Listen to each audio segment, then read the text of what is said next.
Welcome to the Texas Southern family also. At this time, I'd like to ask Regent Ron Price to come forward to the podium to help me welcome our government officials here today who are in the audience.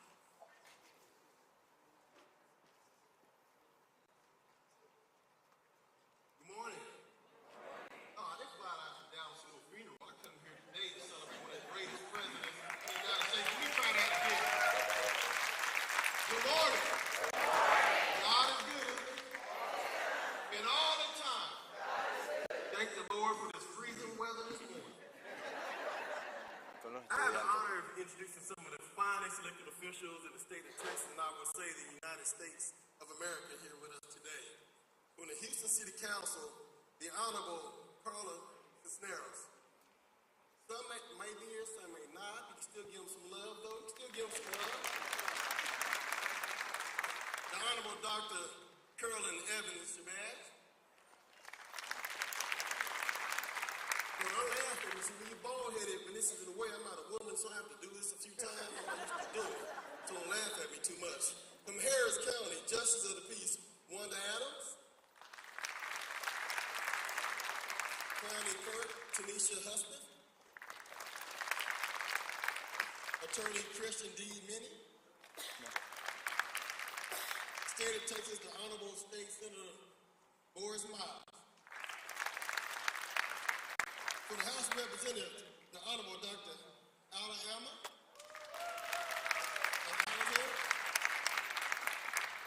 The Honorable Nicole Collier. The Honorable Jarvis Johnson. The Honorable Ron Reynolds.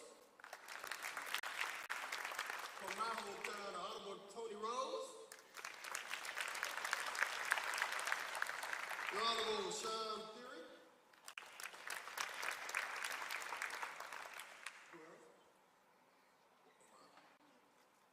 Congresswoman Lizzie Fletcher.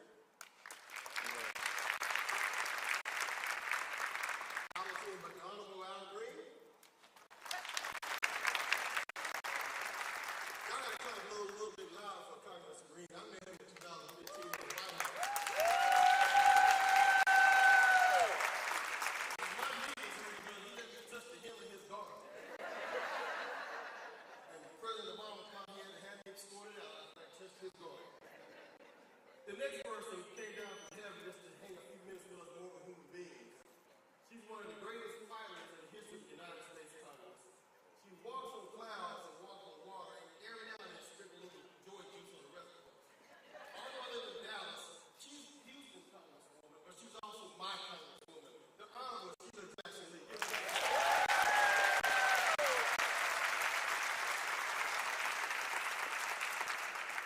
We also have the mayor of the home of the Dallas Cowboys, Jim Ross from Arlington, Texas.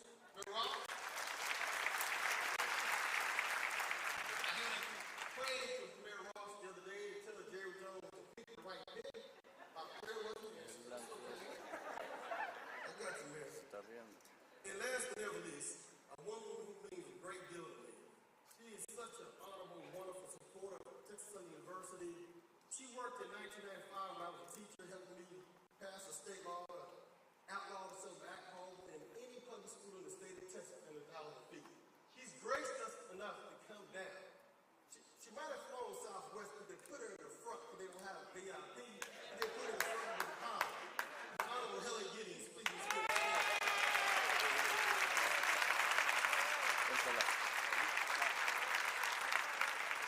In case I missed any of our wonderful elected officials from Harris County and Houston Market, please would you stand and be recognized? Representative Walker.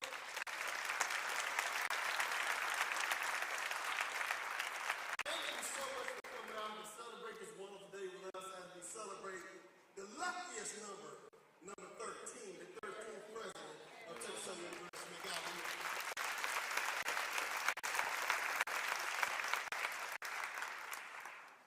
Thank you so much. At this time, we have the privilege of recognizing the delegates who are listed in your program by institutional names and year of founding. May I ask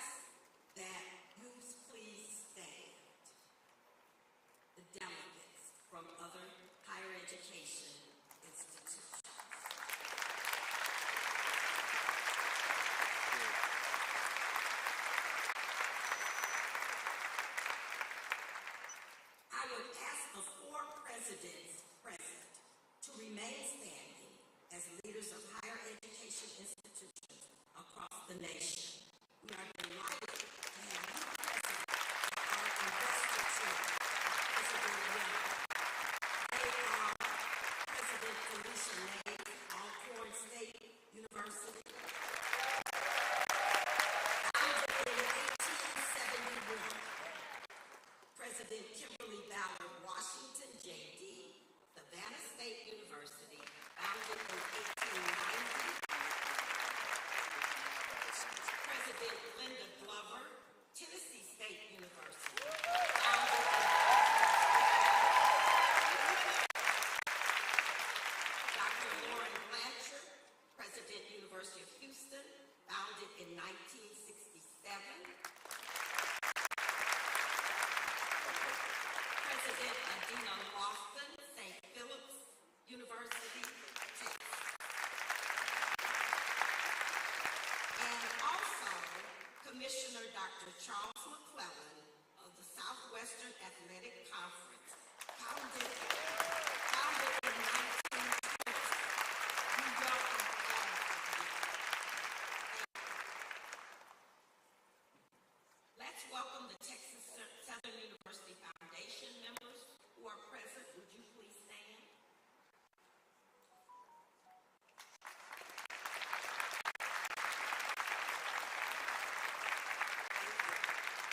If there are members of the Texas Southern University National Alumni Association present, I would ask that you stand as well.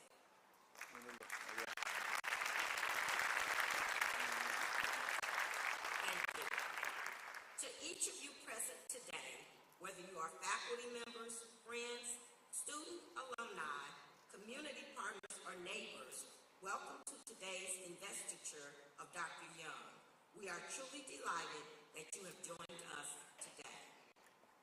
Regent Benham was not able to join us this morning, but I invite Regent Medina to come to the podium and read the greetings and proclamations that were received. Regent Medina.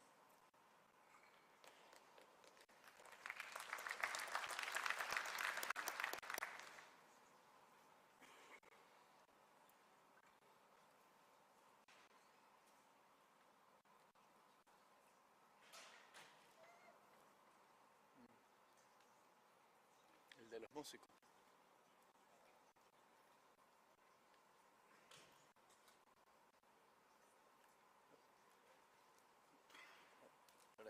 Prendido. Good morning, everyone. Thank you. Thank each and every one of you for being here. I really appreciate being included in such an auspicious occasion. I will be reading the names of each of the universities. Alabama A&M University, Alcorn State University, Benedict College, Elizabeth City State University, Florida A&M University, Fort Valley State University, Mississippi Valley State University, Morehouse School of Medicine, Prairie View A&M, Savannah State University, Texas A&M University, San Antonio, Texas State University, University of Houston System, Oklahoma Community College. We would also like to thank all the institutions and individuals who sent proclamations or letters of greetings. Those documents will provide some very special memories. Thank you. Voy.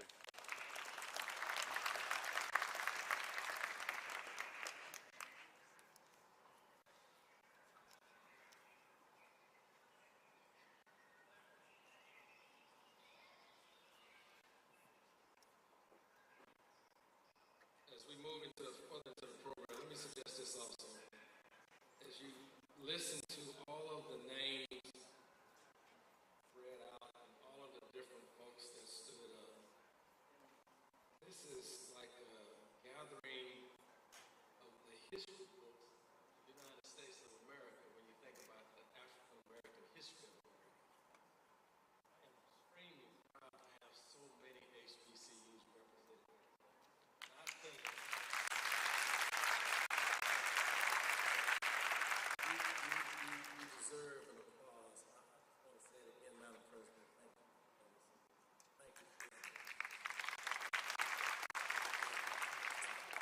We have several presenters this morning. I am going to give the order of presentation.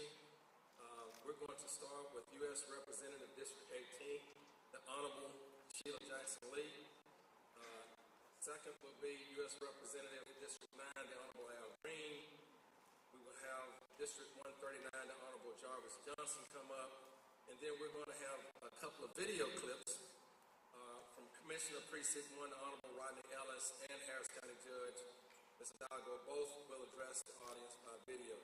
When the video clips are concluded, Dr. Keanu Williams will come back up to the dais and sing another special selection. Let me also say this in reference to staying on schedule.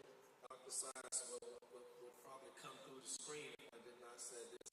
And that is, we need to be limited to about 2 to 3 minutes from presentations to stay on schedule.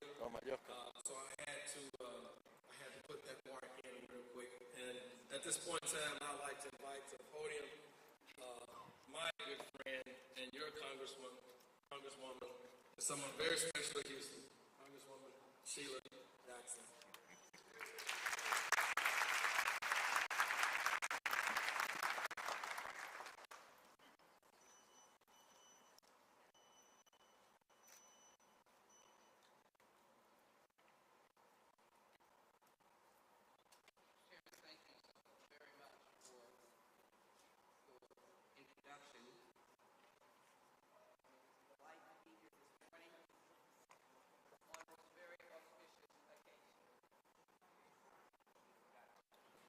This way. In this nation, there are auspicious occasions, one of which is the inauguration of the President of the United States of America. In academia, it is the investiture of the President of an outstanding institution. I want to thank Dr. Alicia L. Crumpton Young for inviting me this morning to be part of her very special and honored ceremony. As I do so, let me acknowledge that I'm pleased to be here with my fellow travelers and members of the United States Congress who understand that the Constitution says that we come to create a more perfect union. Delighted to be here with Congressman Al Green, of whom you will hear, and our dear friend, Congresswoman Lizzie Fletcher, who have already been announced. We're so happy to have you here. It is also very special for me to have 2 members of the Lee family. Dr. Elwood C. Lee is in the audience, representing his academic institution, University of Houston. So you have 2 Lees, maybe for the price of 1. But as I begin my remarks, I want to share the important words of one inauguration of the President of the United States. And that was the inauguration of John Fitzgerald Kennedy, who offered these words in a nation concerned and trembling about freedom. He said, "We shall pay any price, bear any burden, meet any hardship, support any friend, oppose any foe, to assure the survival and success of liberty." When I think of an investiture of a President of the United States, I think of the message he has or she has for the nation. Their investiture is the inauguration. When I think of an investiture of a President of the university, I think of the mission and message of a president that will lead a historically black college that was founded in the ashes of segregation. Texas Southern University, blessed with the 13th president in the name of Alicia L. Crumpton Young, now is on the surge and the move and the precipice of standing in the gap and taking the words of John Lewis, which says to us, ordinary people with extraordinary skills can redeem the soul of America by getting into a little good trouble. So today, as you hear her, listen to her good trouble for she is an extraordinary visionary.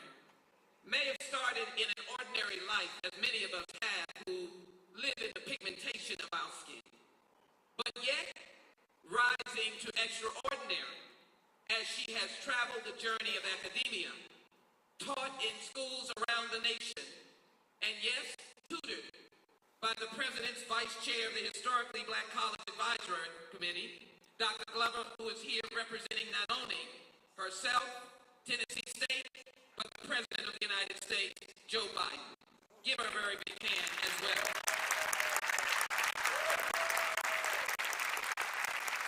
And so as I close my remarks, let it be said that this is an auspicious occasion. The President of the United States saw fit to be represented here. Fellow elected officials, the most important, her family, the outstanding chairman and board of regents, and faculty, and other friends have gathered to say, now this extraordinary woman, grounded again from ordinary circumstances, will officially take the helm as the 13th president of the greatest university, Texas Southern University. I know that there will be those who will compete, but I'm in the podium now. And so let me thank her for taking the helm and letting our children, our young people know that in paying any price, accepting any burden for their future, for the liberty of this nation, in the juxtaposing of a war against autocracy and viciousness in Ukraine, we stand here in freedom today with the sun shining, ready to hear the words of our great leader taking this university on its pathway of liberty, freedom, justice, and equality for all. This is an auspicious occasion. God bless all of you. God bless the United States of America.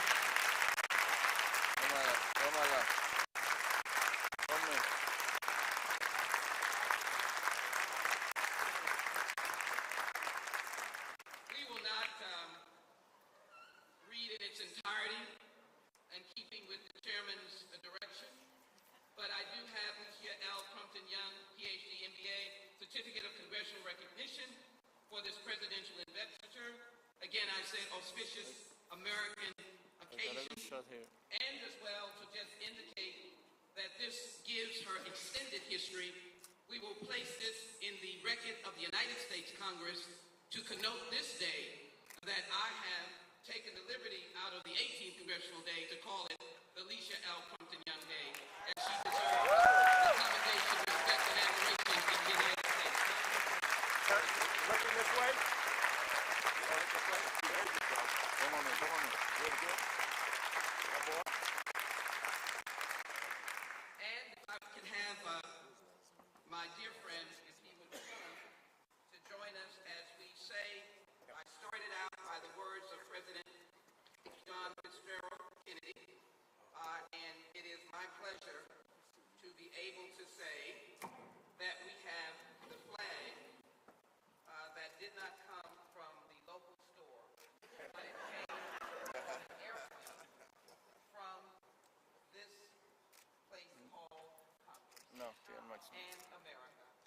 It is to recognize this auspicious occasion with this certificate that comes in the name of both of us, that indicates that this is an official flag flown over the United States Capitol for you, the 13th President of Texas. Turn it to green. Turn it to green on the side. Green. Thank you.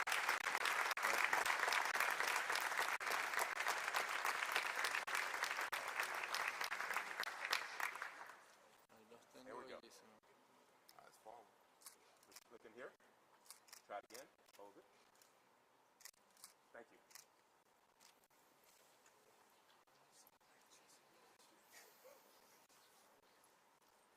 God bless all of you. God bless the United States of America.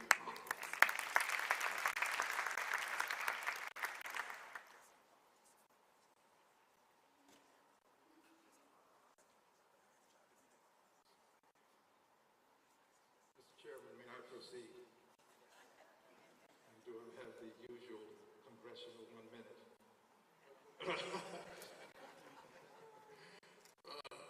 Dear friends, would be indeed negligent of me were I to stand at this podium and not make mention of the fact that I stand at this podium because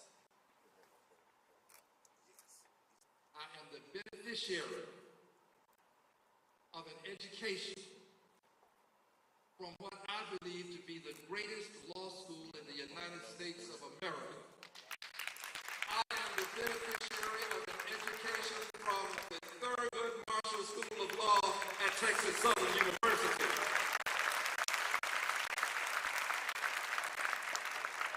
And when other folk didn't know what impeachment was, I did. I'm the guy who introduced impeachment to the Congress of the United States of America, a Texas Southern University grad.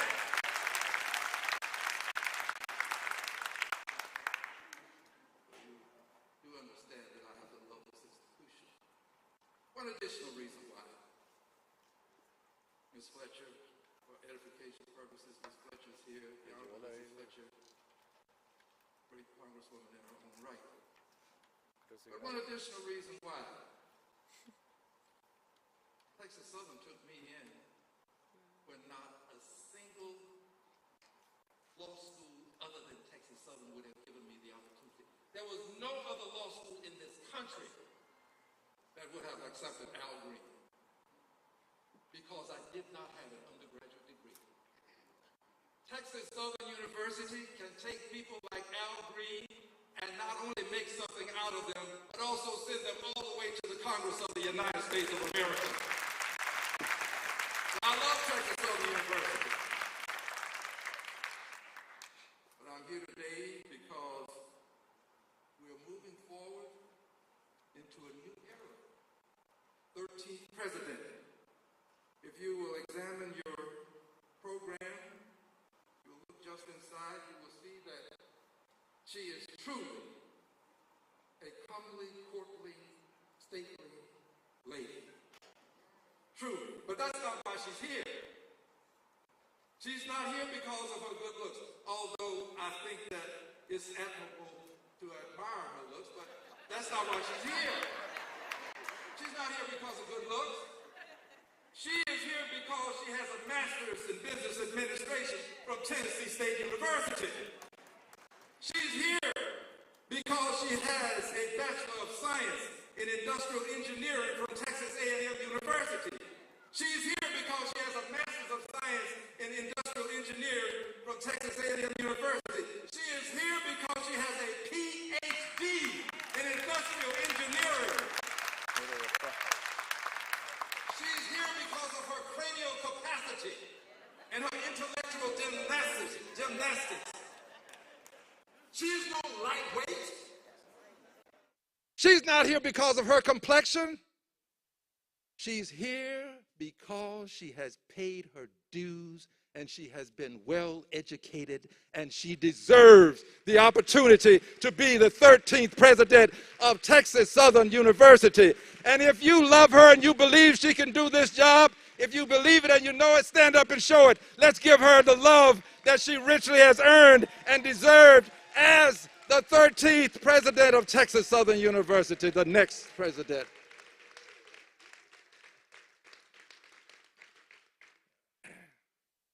Sometimes I get carried away, Jarvis. I can't help myself, Jarvis. It just comes out. I didn't know I was going to give that speech. Sometimes I admire listening to myself, to be quite honest. But I too have a proclamation, and I will simply pass mine on to the president. No need for another picture. Having had the opportunity to be a dime, standing up with $2 silver, I think I can live with that. So, Doctor, I close with you and to the chairman of the board, who is a dear friend, known him since I've arrived in Congress. But I just want to close with this. Dear brothers and sisters, and I say this because there's but one race, and that's the human race, according to Dr. King. I say this. This is the time of the woman. Women have been in the shadows while men were basking in the sunlight. This is the time for the woman. She is the right person, but she's also the right person because it's time for us to acknowledge that women can do anything that men can do, and most of the time they do it better.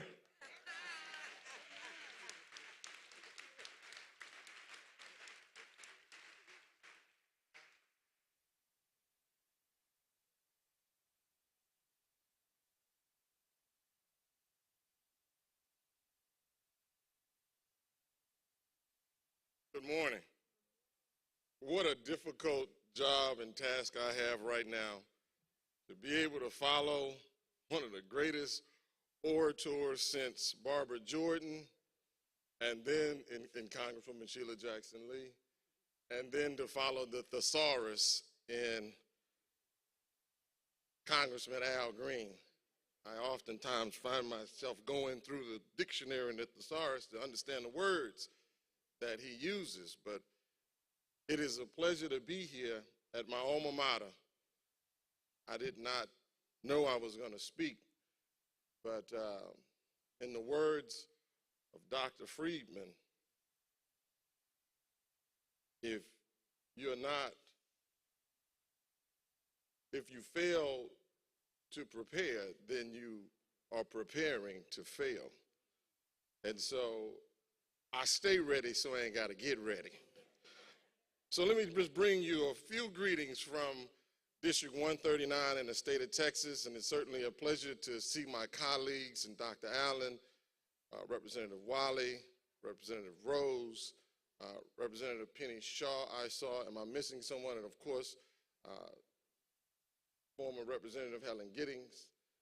Thank you so much for the work that you have done on behalf of HBCUs in the state of Texas. There's always been a move afoot to destroy and take down HBCUs because of the words and the notion that is no longer necessary. I get that whole thing you said. I get that. But there has been a move to destroy HBCUs. But it had not been for the work of my colleagues that we were able to work diligently, fight with vigor. Am I using that word right, Congressman? But we were able to get Texas Southern this year the largest amount ever granted to Texas Southern in the history of Texas. And I'm so very proud, and I have to say that I've been able to lead that charge with my colleagues. I certainly thank them, and I'm looking forward to even greater, because with this 13th president that we had, that lucky 13, with the infectious smile and the radiant personality and the knowledge that she has, I know the future of Texas Southern is bright. There won't be any excuses as to why we can't give Texas Southern more than it should be getting at this time, because the close to $100 million still pales in comparison to the other universities. And that's why this session we will fight diligently for equity funding across the board for all institutions of higher learning. And I know Dr. Young is going to work to get the graduation rates up, and I know she's going to work to get the research dollars, and I know she's going to work to do everything that she can to make all of the programs here at Texas Southern the greatest programs in this city, bar none. And so I look forward to a great tenure while you're here with the radiant smile. I don't know how she does it, but she smiles, and it's so infectious, because I know you walk into a room with a bad attitude with Dr. Young, you're going to walk out with a great attitude, knowing that you can do good work when she's around. So good. Dr. Young, thank you. I look forward to wonderful things into this board. Thank you for the work that you have done to quell the notion that we don't have the talent here at Texas Southern University and all our HBCUs. Thank you, and God bless.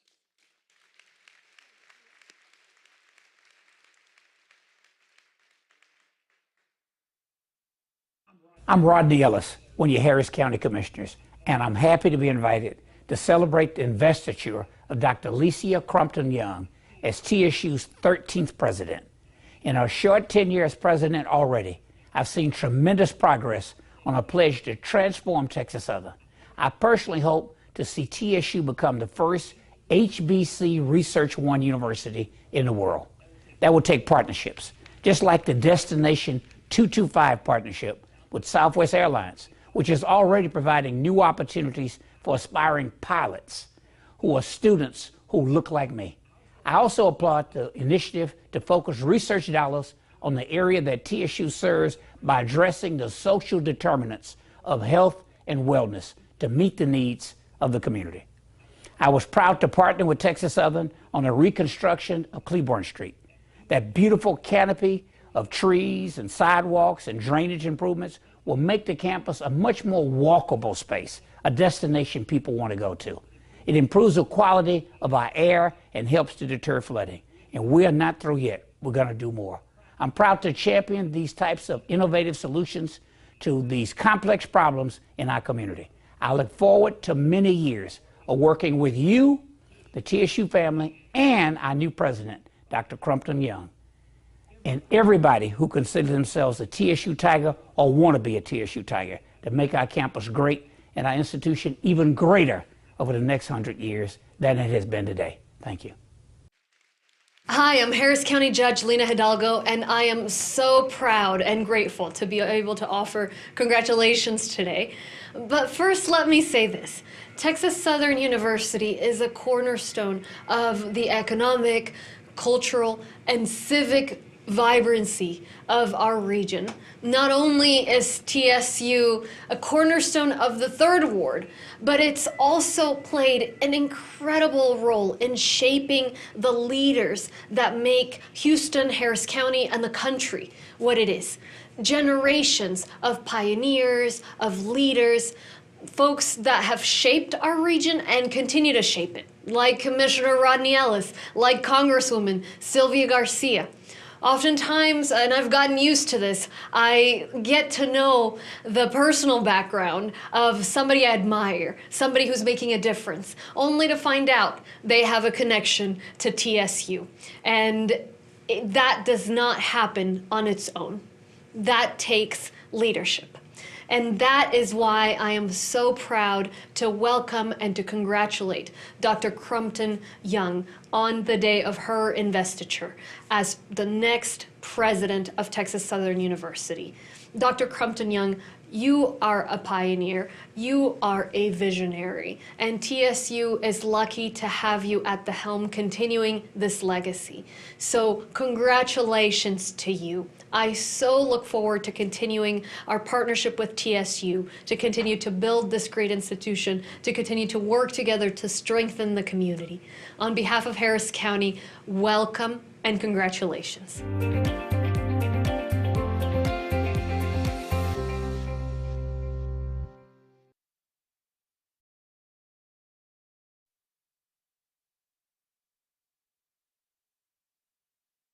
I believe we're going to have another selection from Dr. Williams. Is she coming back up, or did she?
eye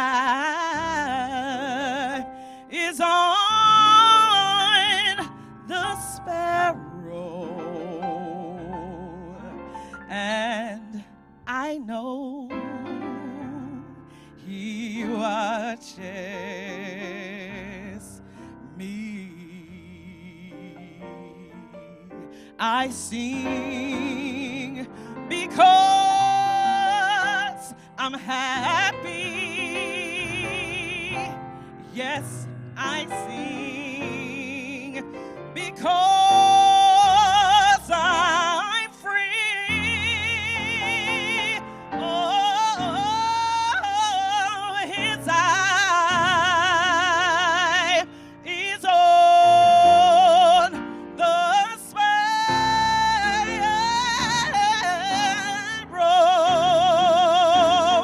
and I know he watches me. I sing because I'm happy. Yes, I sing because I'm free. Yeah, his eye is on the sparrow,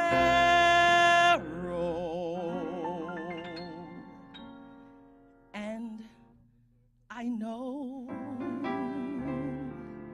he watches over me.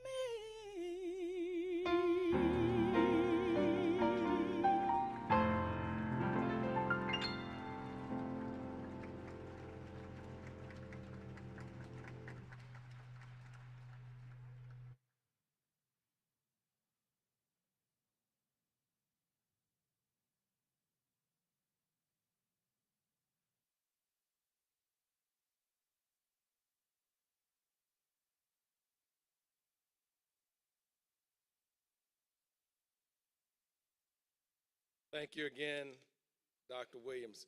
It reminded me when my youngest boy was about 6 years old, a selection like that was given in church. He leaned over and said, "Daddy, she can sing." So I thought that would be appropriate to say that again. She can sing. Give her another hand, please.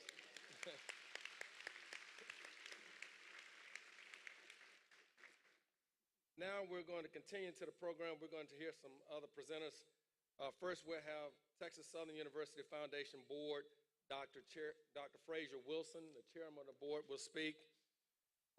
Dr. Edith Wu, who's also chair of our Senate, Faculty Senate. The TSU Staff Council President, Mr. Lawrence Snowden. Mrs. Corey Williams, President of the TSU National Alumni Association, and Mr. D'Angelo Coulter, President of the TSU Student Government Association. If we can go in the order I just suggested, that would be nice. Dr. Wilson.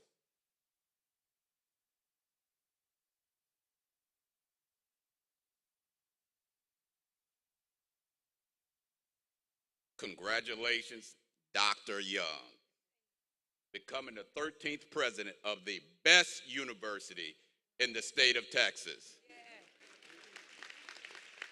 Now, if we have the best university in the state of Texas, it goes without saying that we also have the best president in the state of Texas. Let's recognize that. I don't think you guys heard me. We have the best president in the state of Texas. So I'm a proud two-time graduate of Texas Southern University, and I'm even prouder to be the chair of the Texas Southern Foundation. Would the foundation board members please stand?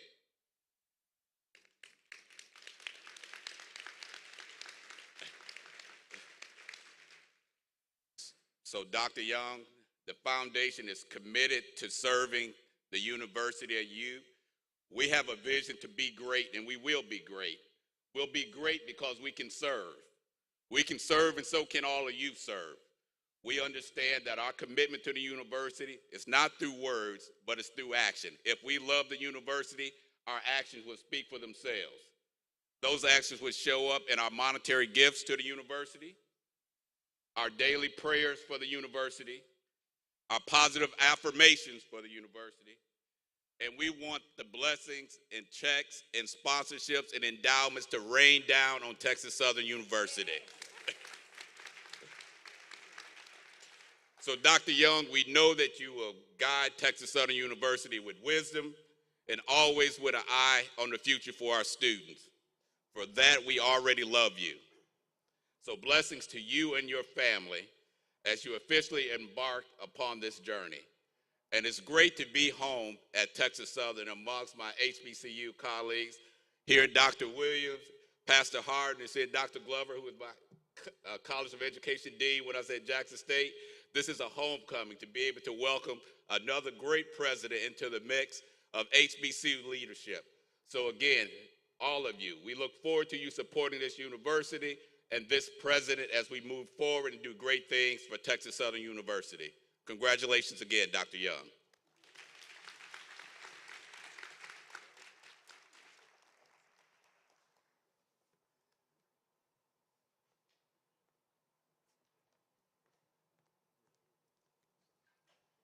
Good morning. First, I want to say welcome to all. I would like to acknowledge the platform guests. Welcome to all of them, specifically our Board of Regents and Regent Sias, who is the co-chair in her absence. President Alessia Crumpton-Young, I want to acknowledge her. I want to acknowledge the two-star general, Major General Dr. Lillian Potes. I would like to acknowledge the faculty, and I ask that the faculty stand, all faculty stand and remain standing. And remain standing. Okay?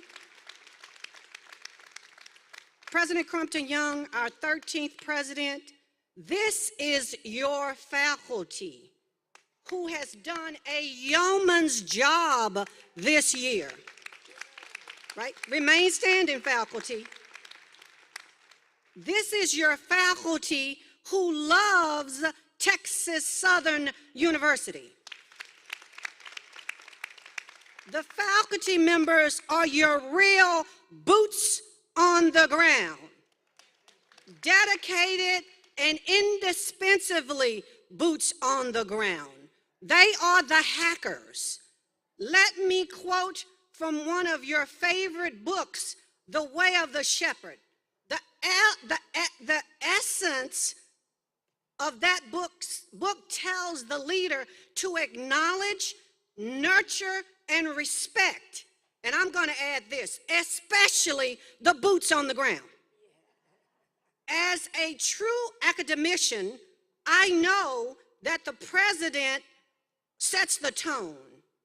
And to quote Justice Ketanji Brown Jackson, I'm going to tell the president to persevere. Persevere. Persevere. Thank you, faculty. You may be seated.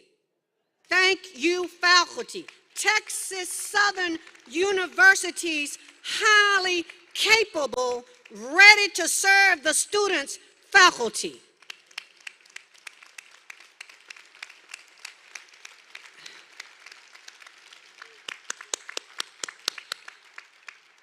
Again, I want to welcome the number 13.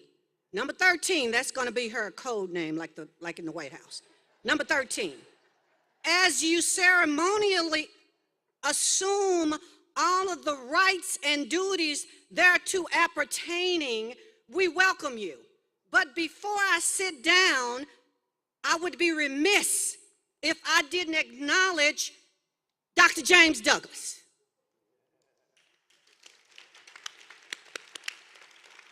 Dr. John Rudley. I worked under both of them and continue to maintain a relationship, and they are also committed to Texas Southern University. So we thank you. Before I take my seat, before Dr. Sias flies back in, I just want to say again, welcome home, number 13. Your boots on the ground just stood up.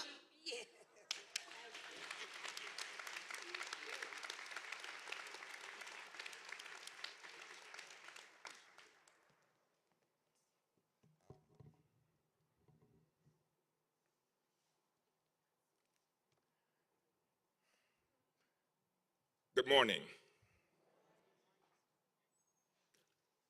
I made all attempts to convince myself that I would not get emotional, and I would not be the emotional one here today. But I've come to the conclusion that that probably will not happen. It's a difficult challenge to undertake, for I truly can attest to the jewel we have at the helm of this great institution on today. Regent Myers, other guests, and other regents assembled within, elected officials, scholars, and noteworthy university officials from across this country, and other distinguished guests of the platform, and the entire body here today. We stand in reverence of Texas Southern University, this great institution, to acknowledge this great occasion today, the investiture of the 13th President, Dr. Alicia Crumpton Young. I am Lawrence Snowden, Chairman of the Texas Southern University Staff Council, representing over 600 staff members that serve this institution at all areas, all angles of this university work. I also serve as the Assistant Vice President for Corporate Community Partnerships and Career Pathways. I am truly humbled. Personally, I have watched from the early days, 1986, at Texas A&M University, where we stood at less than 5% of the population, undergraduate and graduate combined. Thank you, Dr. Adams, for that GEM Engineering Fellowship that afforded me the opportunity to be amongst many that thought we were not supposed to be there. And then onward through her tenure at Mississippi State University to the University of Central Florida, where she ably mentored minds of so many. I even recall the stint of time at the National Science Foundation, where she made significant strides to diversify her portfolio and the participation of minorities and women within the process of grant funding. I was one. And then the start of the HBCU experience at that other TSU, Tennessee State University, and then on to Morgan State University. I knew then, more than any time else, that HBCU bug had bitten her, and she was one to watch and to aspire to be. Our continuous conversations, conference participation, run-ins, CBC chats, especially our final pre-COVID lunch in the airport before we departed to return to Nashville and Houston. I recall that conversation more and more vividly even today. And so, it is this day that we stand with you for the great things you have done in the last 10 months and what is to come over the upcoming years that will follow. Each day I awaken to refute the saying Rome was not built in a day, because here at Texas Southern, we build Rome every day. I've heard you say on many occasions, it is not a job for you, it is a calling. Thank you, President Licia Crumpton Young, for accepting that call to lead us into and through the next era of innovation, transformation, and disruption. So it is on this day that we say congrats on this mountain high, this beacon within this urban core.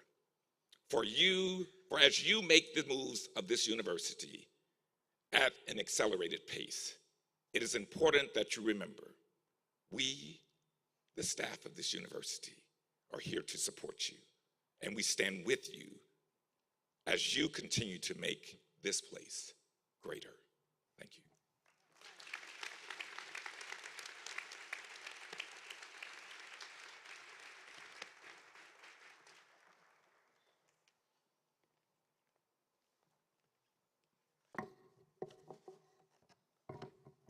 To President Crumpton Young, the Board of Regents, the Foundation Board, faculty, staff, students, our outstanding alumni, and special guests, good morning. My name is Corey Williams, and I am the president of the Texas Southern University National Alumni Association, and I'm honored to stand before you today, representing tens of thousands of TSU alumni to formally celebrate our 13th president, Dr. Licia Crumpton Young. Throughout the university's 95 years of existence, alumni have been the linchpin of this great institution. We proudly meet the need when called upon and are ever ready to be of service to our beloved alma mater. We have done this for generations, and we will continue to do so as our support is unwavering.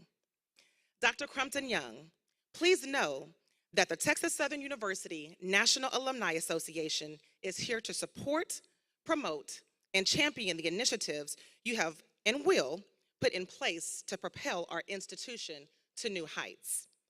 Our board members and members, some of which are here today, if you are here, please stand.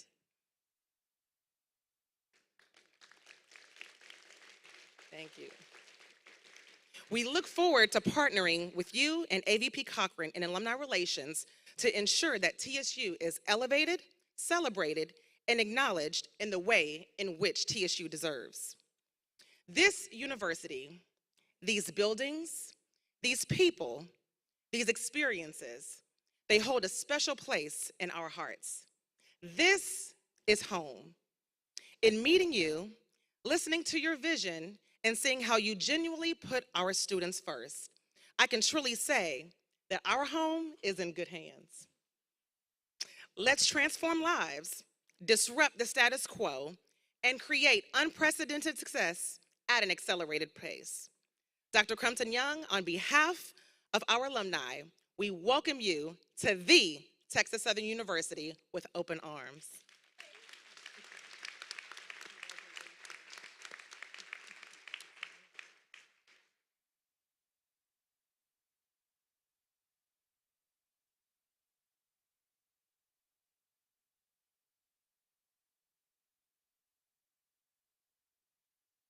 Greetings to the faculty, staff, students, administrators, to the TSU Foundation Board, to the wonderful musical selection by the Ocean of Soul, and all distinguished guests here with us today.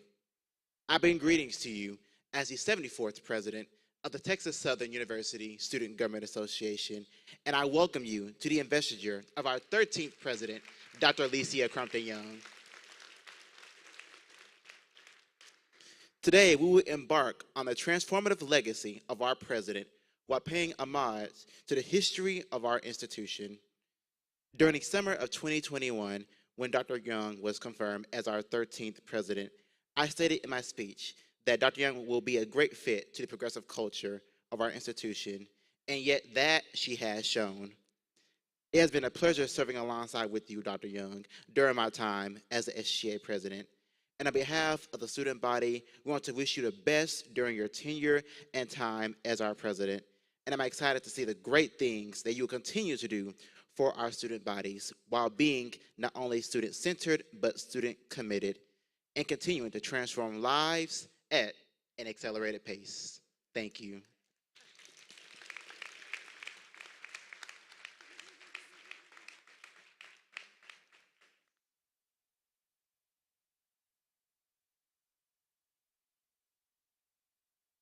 Now we're getting to the part of the program where we will hear from those who most likely knows the president the best and can give us a different perspective, maybe on the side that we're not familiar with. We know the academia side. We know all the great things from what we've heard so far, but maybe there's a few things we don't know that we may hear here today. I'll now ask those very special guests of the president to give their reflections in order in which I'm getting ready to suggest right now. The Honorable Ramesh Akabari, Senator from Tennessee Assembly, District 29.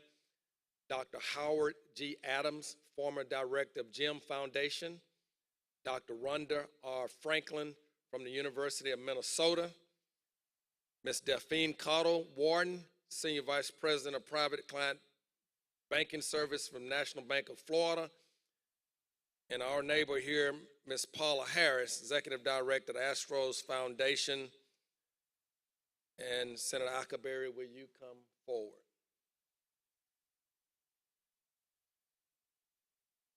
Thank you. Hello, everyone. I don't know about sharing anything that you don't already know. I'll save that for another time. When I think of Dr. Alicia Crumpton Young, I think of someone who is brilliant, loyal, kind, hilarious. She's a history maker. She's shattered ceilings. She's created a pathway for those that come behind her. She's resilient because when you blaze a trail, it does not come with some wounds. She is family oriented. She will do anything for a friend. I think that's what I'm most proud to say, that she's my friend. When I heard that she was initially leaving TSU, Tennessee State University, we've had many arguments, and then she went over to Texas Southern University. But I was sad to see her leave TSU, but certainly happy for her journey. And a few years ago, I gave her a book that was entitled Madam President, because I knew one day that we would be calling her Madam President. And so I can't share some of the secrets from our CBC experiences or anything else like that. But I can say that you all are abundantly blessed to have someone like her who walks into a room and leaves it better than when she got there, who treats everyone special, and who has a smile and a brilliance that will make waves wherever she goes. So, Alicia, I'm so proud of you. I love you so much, and I cannot wait to continue to celebrate you for the rest of this weekend. I'm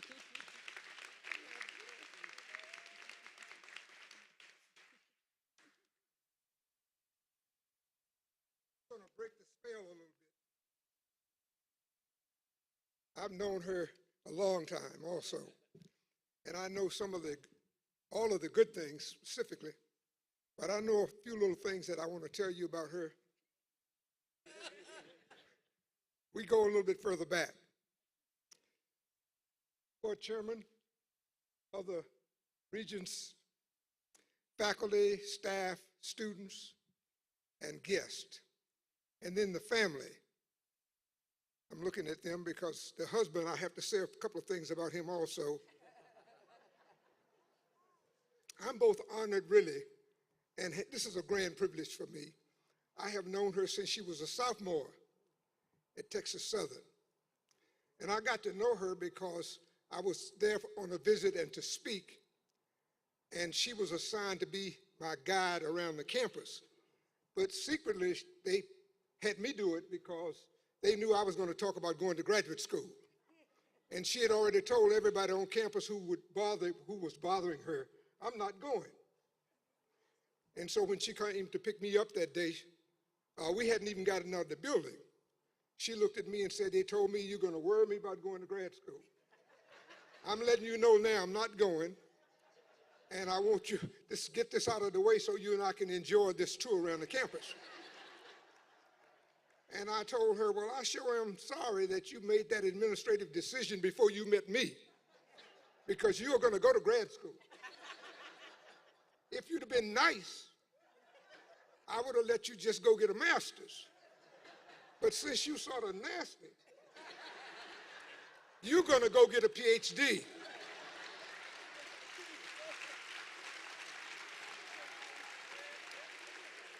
And I told her I'm going to be here for 2 days. And you and I are going to have a couple of meals together. And when I leave, I want you to start saying your name, your whole name, and putting PhD behind it. Make a long story short, she took me up on it. She was gifted. I understood that she had a presence about her, everything about her. Just said she could do anything she wanted to do. And so she did go get that PhD, and she got it in a hurry. I mean, she finished before she was 25. She finished before she was 25. She had gone to give a presentation, a professional research presentation at her discipline's national conference. And she was so good that Mississippi State tried to hire her on the spot. And she, knew to say, no, let me think about it at least. But she called me right away and said, these people trying to hire me in Mississippi. And I'm letting you know, I know you know everybody. I don't want to go down there, she said. And I said, have you ever been to Mississippi? She said, no. Have anybody ever done anything to you in Mississippi? She said, no. Well, you can't make a decision until you go to Mississippi. So you are going to go to Mississippi. You're going to get a job offer. Don't go there and blow it. You're going to get a job offer before you leave that day after you go down there. And there are certain things that you need to ask them because you're bad. So you should write down everything that they must say yes to before you accept the job. And we went over that list at some time, and she went, and she called me as soon as the interview was over to announce, Doc, I got all yeses. What you gonna do? She said, well, I got to think about it. I said, where else did you get all yeses? Anyway, she went to Mississippi, took a job as an assistant professor, got promoted to associate professor at 29, tenure 30, associate dean for faculty development at 34. She's awesome. She is flat out awesome. We have stayed in touch, and often when I'm talking to young people, they will sometimes call me when something bothers them that didn't come out exactly right. In other words, somebody didn't say something right or something. And so one of the things that I tell all of this young folk, it's not a love affair. It's business. It's the business of you getting done what you got to do. So I want to say to Texas Southern, some of you might not have voted for her if you'd have had a chance. Some of you all would not have asked her to come if you had a what? But it ain't a love affair, it's what? Business. It's the business of making Texas Southern University better than it was when she got here. So I'm going to let you know, get ready, Texas Southern. Get ready. It's not a love affair, it's what? It's business. Dr. Crumpton Young, I love you. I came today to tell you, you got my best wishes.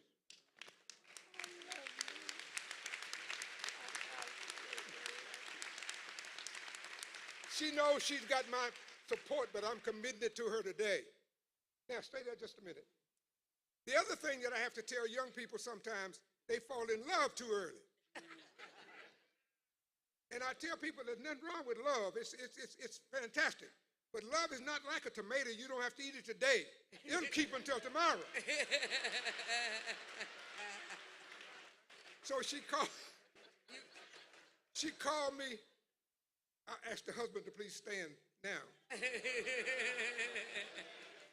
And I had to call him and tell him after I found out they were talking about getting married, at the time they were doing it, she hadn't quite finished her PhD. And I had to call him to say, listen here now, when you married her, you married me. When you married her, you married me. So this better work out right. And so I'm just so happy that it has worked out tremendously. The family is fantastic. Love you, my dear. I love you. I love you. Yes. I love you. And those were all true stories.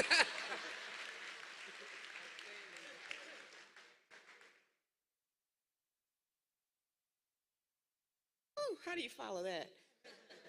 I'm just an engineer.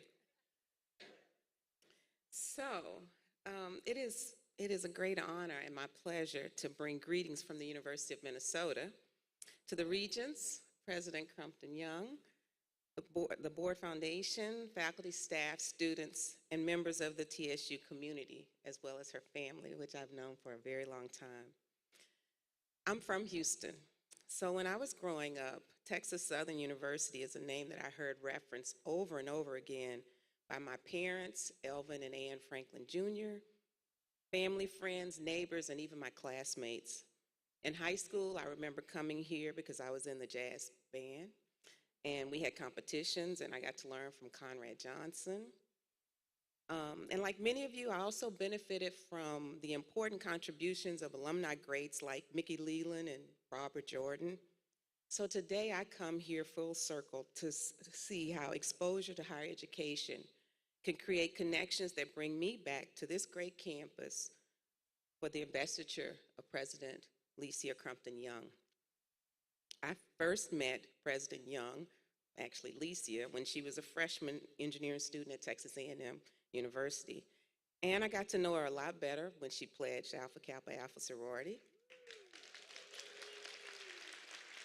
And I got to meet Dr. Adams, who I refer to as the Pied Piper because he recruited all of us into graduate school. And because there were so few of us, when we heard he was coming, his name went through like the Underground Railroad to every black student in engineering who knew they better be in the audience when he gave his pitch. But there are 5 words that describe Licia then, President Crumpton Young now: brilliant, positive, strategic, fierce, and servant. As Doc said, her academic career path trajectory is rare, and it has occurred at an accelerated pace through the faculty ranks at various academic leadership positions in both engineering and at different universities. As an engineer, she is not afraid of problems. In fact, she was trained to solve them. But what's unique about her is that she has a keen eye at identifying the critical, important ones that make her efforts have lasting impact in the academy and at the federal level. Her commitment to her community was evident in the undergraduate program, but it's also been an intimate part of her journey in the support and mentoring of minority faculty in engineering at both predominantly white institutions, which includes me, and at HBCUs, even before she joined the HBCU community. In each role, she has listened and learned from the community that she leads or is to lead. She formulates a clear vision, and with strategic targeted goals from that feedback, she then forms teams that she supports with resources, professional development, mentoring, and advocacy. As Honorable Sheila Jackson Lee and Honorable Al Green said, she brings a wealth of experience and strives to develop student and faculty success, as well as research and research infrastructure success that will empower and elevate the current level of excellence of Texas Southern University, which is well known both locally, nationally, and internationally. In the last year, as I sit in Minnesota, with the internet, of course. It has been really exciting to see the new things happening at TSU, and I can't wait to see what emerges in the next few years to come from the excellent faculty, staff, and students at Texas Southern University with the guidance and leadership of your 13th president, Dr. Alicia Crumpton Young.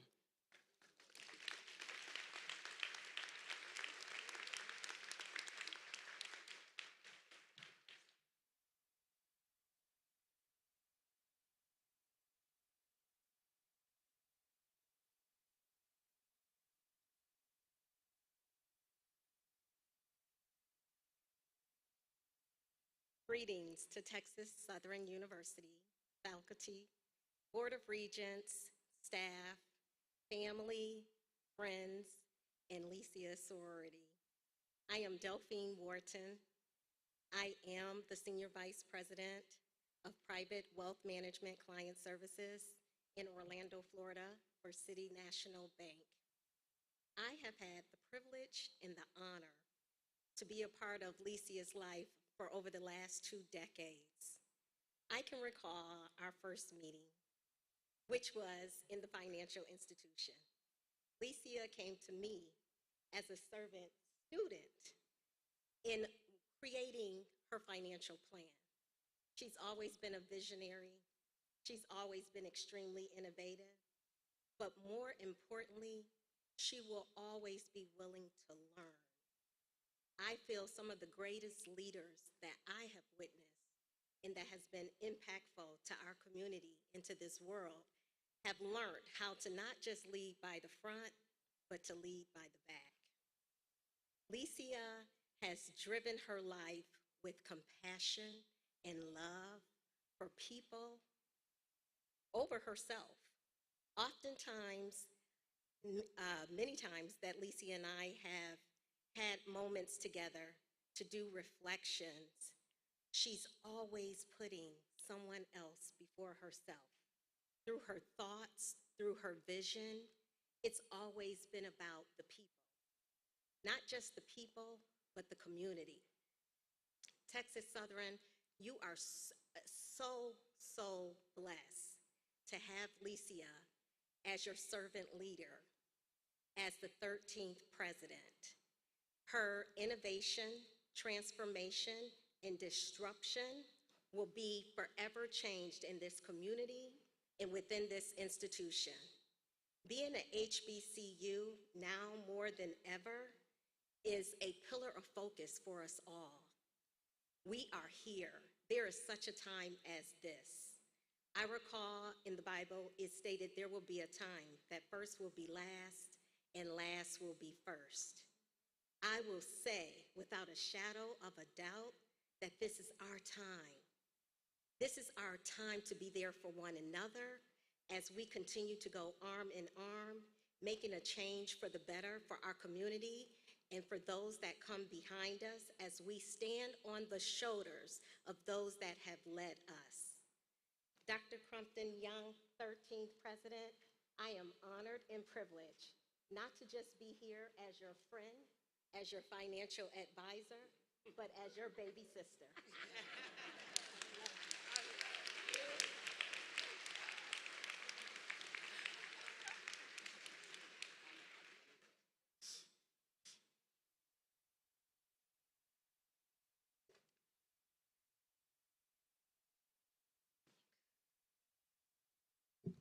Greetings. Greetings to all of my neighbors, friends, and family.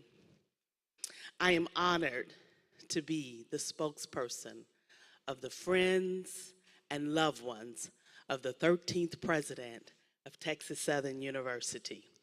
Those of us who have been there since what we call, Congresswoman, day one.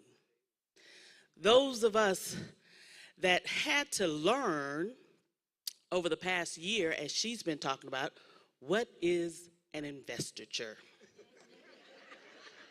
I've been telling people, come down for the inauguration, come down for the swearing in.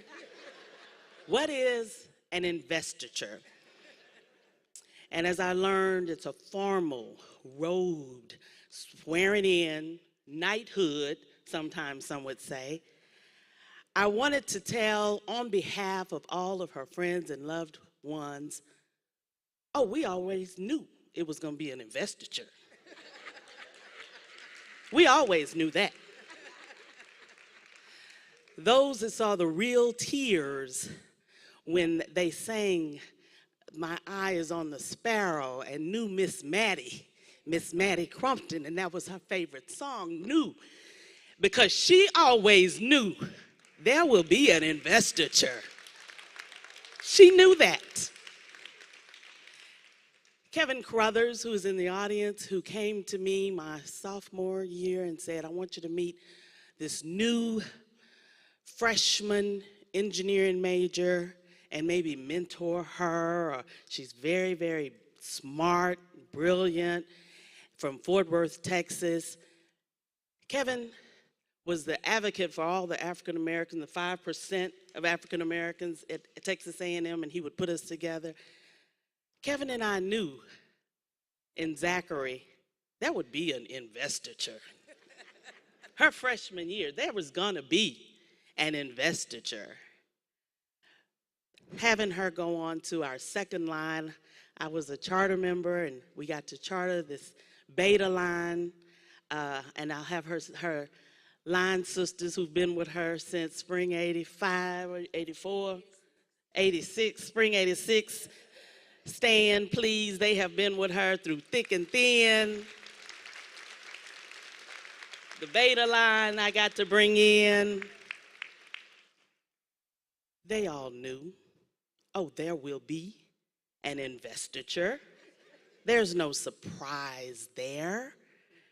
And when we went through our PhD program, and Howard Adams was coming down all the time, and she was with all of her PhD and her graduate students, there is no surprise to be sitting here, Dr. Adams. We knew there will be an investiture. We've always known that. From Mississippi State and flying in and driving to Starkville, crying and praying about tenure.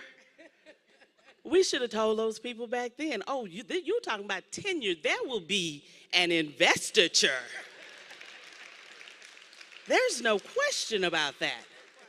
All of the research that she did and the company she started at University of Central Florida, and then moving on to Tennessee State, I could have told you then, Dr. Glover, there's gonna be another investiture.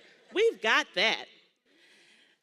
The time she spent, Lawrence talked about with the, in DC, with the group that you had me always come down there for, National Science Foundation. I would fly to DC, and you had to be in these cold rooms, Dr. Adams, hotel rooms, grading these NSF reports. And I was a corporate girl. I was not academia. So we would get there, and Lisa would say, you have one job and one job only, Paula. You come out of that room with all of those folks, and you have some money for HBCUs. We didn't attend the HBCU. We were 5% at Texas A&M. But I knew then the importance of making sure our children got the money. And every year, she would have me up there in DC in a cold room fighting people to make sure that some of the NSF money went to HBCUs. And that's when we made the turn, and I saw her so happy at Tennessee State. And when we got to Morgan, there was no question. She was provost then. When is the investiture was the question. But it was 1 year ago this weekend. This is Lisia's, Dr. Crumpton Young's birthday weekend. And we're always together for her birthday weekend. And it was the middle of COVID. We were scared. The world was a scary place to be. And she called and she said, I want to be with y'all for my birthday. I said, okay. So we went to the Outer Banks in North Carolina. Sat on the beach. It was still kind of cool out this time of year in May. And I remember we were on the balcony drinking coffee, wrapped in blankets, talking about our children, our careers, our husbands, what we're going to do next, talking about COVID and vaccinations. And Licia said to me, I've been contacted by a headhunter, and there are 2 positions they want me to look at. And I said, oh my goodness, where? And she said, Texas Southern University. And I said, what's the other one? They have some, I'm from Houston. Selfishly, I want you there. But let's just look at the other one. What is the other one saying, Licia? And she says a PWI. And I said, well, let's weigh some pros and cons. And she stopped me in my tracks. All of us were sitting there, and she said, I'm going to Texas Southern. See, that was going to be an investiture. And when she said that, we started praying on that balcony on birthday last year. And by the 17th of June, that was May 2nd, on the 17th of June, we were started planning for today's investiture.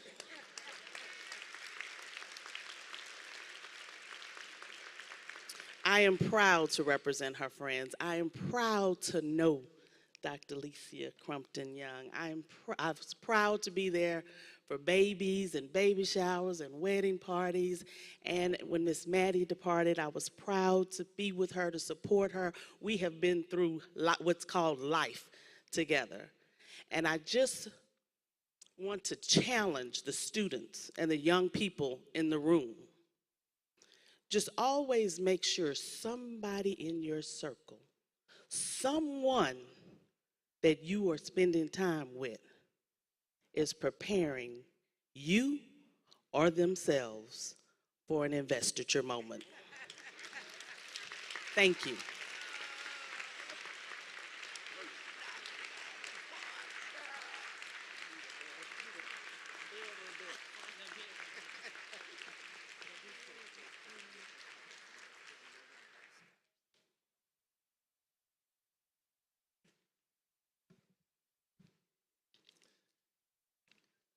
We're going to continue.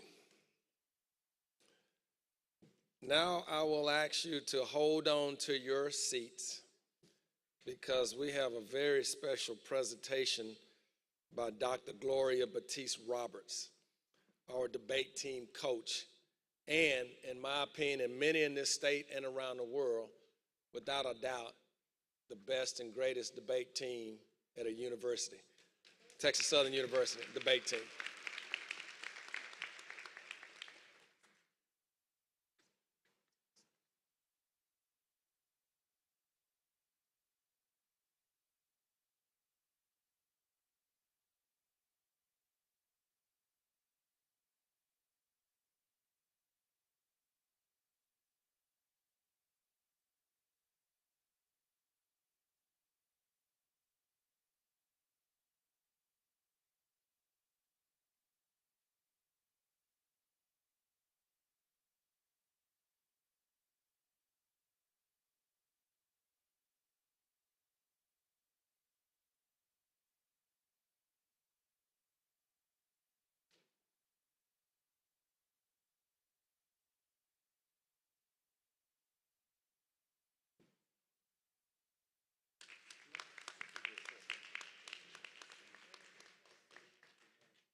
He knew us before we were even born. Before I formed you in the womb, I knew you. Before you were born, I set you apart. I appointed you as a prophet to the nations. Jeremiah 1:5. There was once an ancestral spirit that lived, died, and decided to reveal itself to the world again. And after a sacred mating, this spirit appeared as a gift of life in the womb of a sacred queen, an African-American mother in Tyler, Texas. And the angel of the Lord appeared before Maddie Crumpton and said, "Fear not, for on this day a child is born unto you, and she will be beautiful, wise, smart, and talented, and this shall be a sign unto you." 270 days, 9 months later, on Monday, May 2nd, 1966, a beautiful baby girl was born. Her father, Joseph Crumpton, was so proud. He and his wife, Maddie, were so blessed that they named her Licia LaWan. The Texas Southern University debate team is proud to present this Readers Leader presentation in celebration of a queen, a phenomenal woman, the 13th president of Texas Southern University, scripted especially for this occasion by head coach Dr. Gloria Batiste Roberts, based on writings by Dr. Andrea Shelton and other resources. You'll walk through Texas Southern University's hallowed halls, Dr. Licia Crumpton Young, supporting academic achievement, producing scholars, and maintaining excellence in achievement. You encourage the shouts of athletes giving teammates encouragement in their various sports. Go Tigers! You support the raised voices heard from the stage, the debate team, the university players, the university choir. What we do well. What we don't do well, we don't do at all. You encourage the hum of machinery in the labs where the science and pharmacy students and professors are conducting experiments. You support the sounds of instrumental music from students in the jazz ensemble, orchestra, and the legendary Ocean of Soul marching band. You encourage the taps of fingers on computers, and students write programs and operational instructions. You support the scratching of pens on paper, and students writing surveys, publications, video scripts, radio broadcasts. You're tuning into KTSU. The choice. You encourage the repetition of students learning a foreign language, repeating a task for mastery. You support the competency of students to control airborne transportation vehicles. You encourage the ease and comfort of students to do calculations using complex equations and programming skills. You support the determination and persistence of students advocating for justice in the local community. Injustice anywhere is a threat to justice everywhere. You encourage the compassion and empathy of students in health-related fields. You support the creation by students of models and policies for business and administrative purposes. You encourage the learners and the professors. You encourage the transformation, innovation, disruption. In all these efforts, as you consistently support students, faculty, and staff at all times. Thank you. Thank you for being a determined leader. A true visionary. A fierce competitor. A distinguished scholar. A dedicated community advocate. A loving mother to Madeline and Ashley. A caring daughter to Mr. Joseph.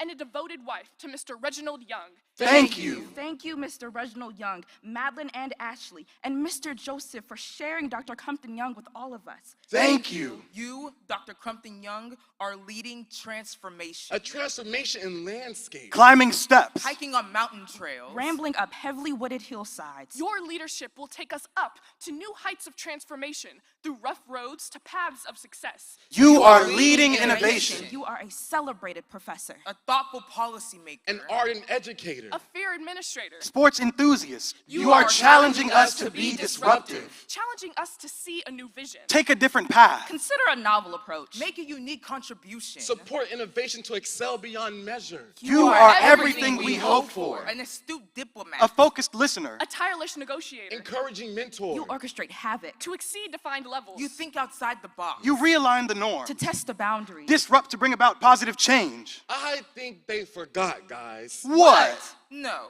they couldn't have forgotten. Well, let's remind them.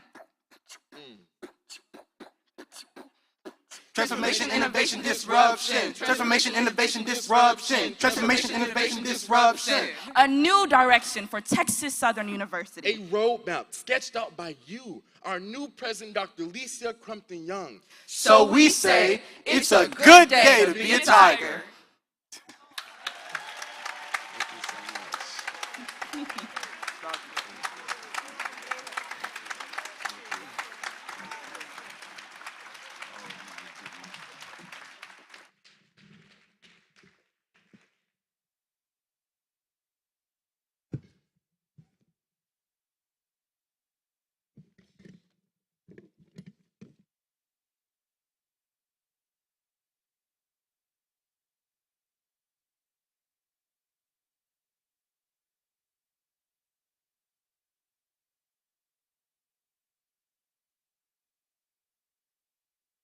right, we're going to continue on. Thank you to the debate team and Dr. Batiste Roberts. We're going to now have our student Regent Fleming, student Regent, come up and introduce our guest speaker for today.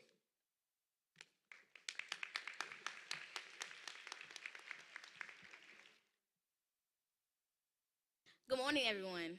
I am Alea Fleming, the student regent for Texas Southern University. I am honored to welcome our higher education speaker to our campus as we celebrate the investiture of our 13th president, Dr. Alicia L. Crumpton Young. Today's speaker, Dr. Glover, is a native of Memphis, Tennessee. She grew up as a daughter of a very prominent civil rights activist and came from a family that was immersed in the civil rights movement. She knew at an early age that education and equal justice were important to her and to all people of color. When it was time to go to college, she didn't go far from home. Dr. Glover attended Tennessee State University and graduated with a Bachelor of Science degree in mathematics with honors. Her higher education path then took her to Clark University, now Clark Atlanta University, where she earned a Master of Business Administration degree in accounting. From there, Dr. Glover earned her Doctor of Philosophy in Economics and Business degree from George Washington University in Washington, D.C. Still not at the end of her journey, she went on to earn her Juris Doctorate degree from Georgetown University Law Center and is a licensed attorney as well as a certified public accountant. If we were given an exam today, I would ask you, how many African American women hold a PhD, JD, and CPA combination? The answer is only 2. Dr. Glover has accumulated over 25 years of success in both the business and academic arenas. She has moved from senior vice president and chief financial officer at an engineering firm to serving in higher education as the chairperson of the Department of Accounting and assistant professor at the Howard School of Business. She went on to lead the College of Business at Jackson State University, where she led them through the accreditation process and on to spearheading the implementation of the nation's first PhD program in business at an HBCU. When the call came to become a president, she returned home to her beloved undergraduate alma mater, Tennessee State University, in 2013, where she became the institution's 8th president and the first woman president. We can all take time management lessons from Dr. Glover. Since 2018, she has also served as the international president and CEO of the 114-year-old Alpha Kappa Alpha Sorority Incorporated. Dr. Glover is a sought-after speaker and active community volunteer, someone who is a wife and a mother of 2 adult children, a doctor, and a lawyer. She is regarded as an expert on corporate governance and has been a corporate board member of the 3 publicly traded corporations. It is my distinguished honor and pleasure to welcome this morning's higher education investor speaker, Dr. Glenda Baskin Glover, president of Tennessee State University.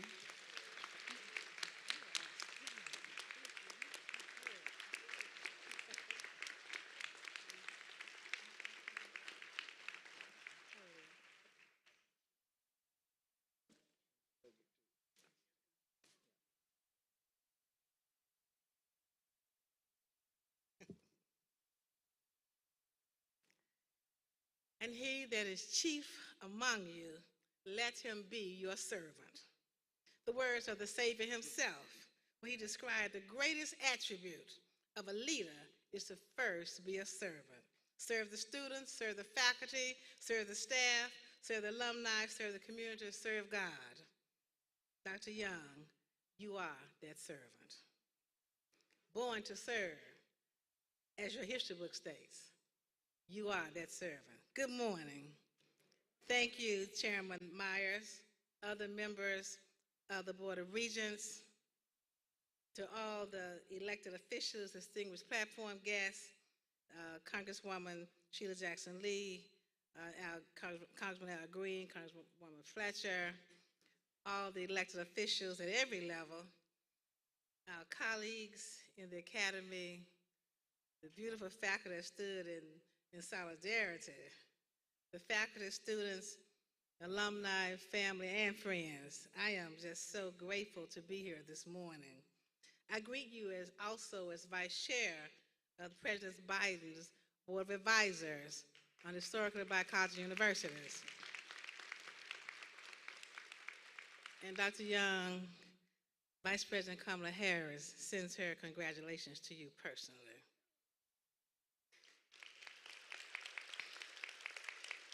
Thank you, Regent Fleming, for that beautiful introduction. It was quite comprehensive. I wanted to take notes. Thank you very much.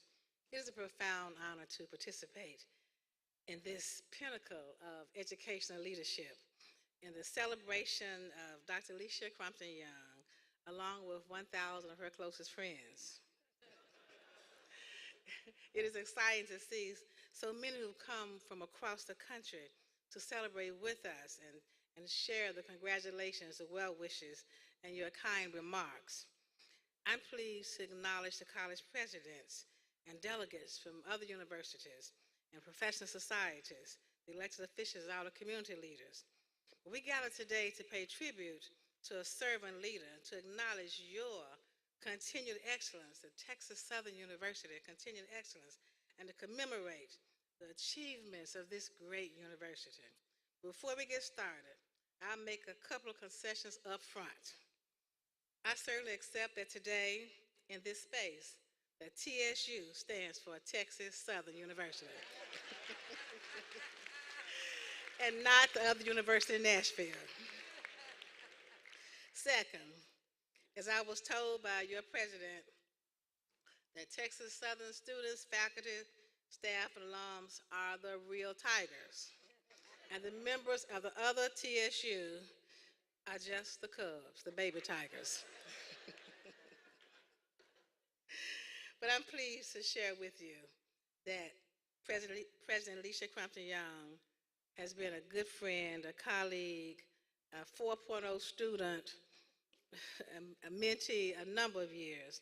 She's already become a revered college president and has joined the front lines of the higher education battle.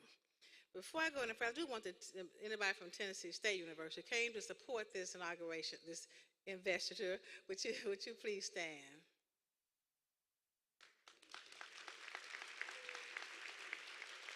Thank you very much.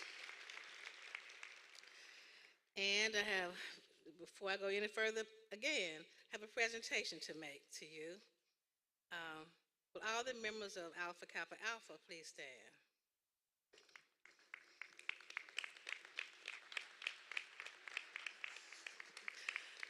On behalf of your 350,000 members of Alpha Kappa Alpha, your sorority sisters, I'm pleased to present this final installment to fund the AKA HBCU endowment at Texas Southern University.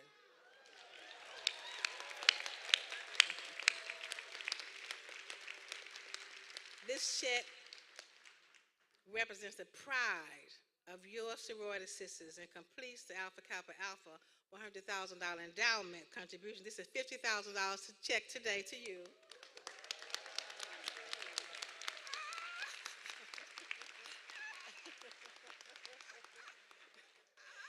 I could tell you to wait till next week to cash it, but I won't. So that completes our $100,000. We gave you $50,000 before. This is your second payment. So please take this without love. Thank you.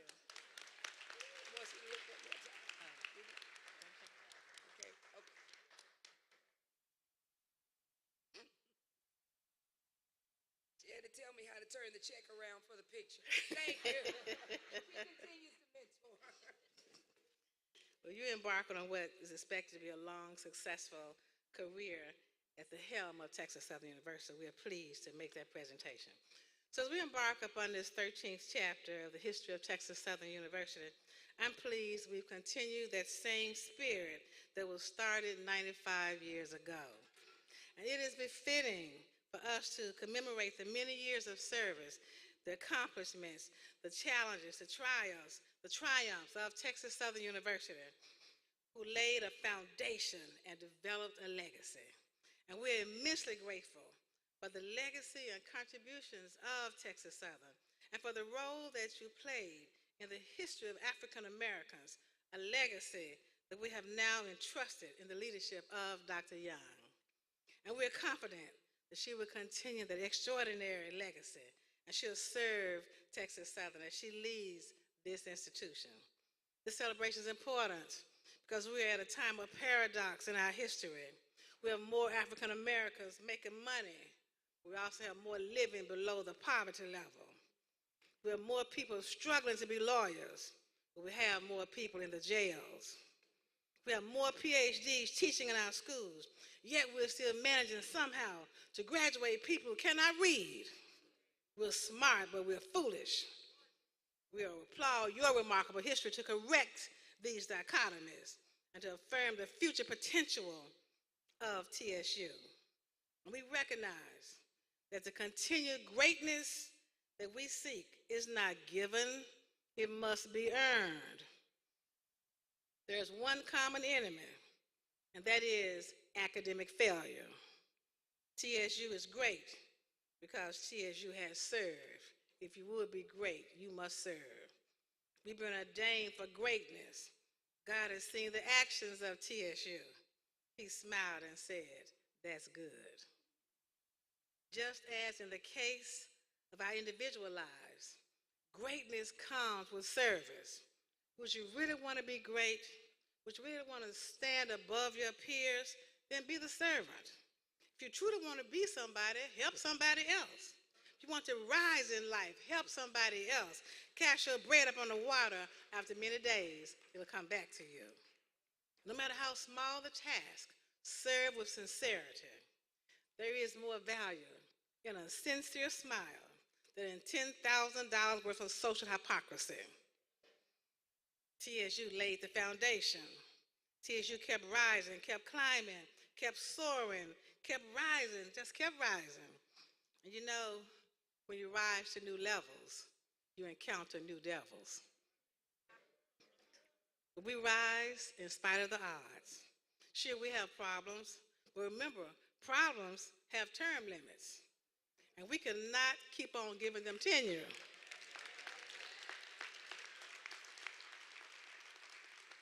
We have to continue to lead and serve. This torch has been passed to this leadership. And the more senior faculty and staff and students, we have a duty to train our younger participants about what it means to be a leader, what it means to be a fighter, what it means to be a servant, how to love and support each other. Indeed, we have a new commandment that Jesus gave. Love one another, support each other. That's the first step to leadership. We have a commandment to love and serve. I've always been intrigued by the word commandment. Not a new opportunity I put before you, not a new option I offer you, but I command you to love and serve, to be more concerned about the development of the talents of others. Not to say I won't invite her to the meeting because she'll take the limelight, and I want that for myself. We have a commandment to love and serve. I can't exclude him from the gathering because he is seeking my position. We have a commandment to boost one another and lift each other up as sisters and brothers, to work together and tackle these critical issues we're facing. If we as leaders love and support one another and get along and support each other, people will come to Houston to study us. They want to know, who are these people who walk together hand in hand? Who are these people who make it known that their God is the Lord? Who are they? This is a strange thing that in a state with almost 4 million people of color, that leaders and followers can get together and feel one another's care. We don't have to try to do anybody in. You don't have to fight anybody. You don't have to betray anybody. Your gift will make room for you. In the academy, use your gift. It will make room for you. And wait your turn. Wait for your time. Now, you all know it can be your turn and not your time. So wait for your time.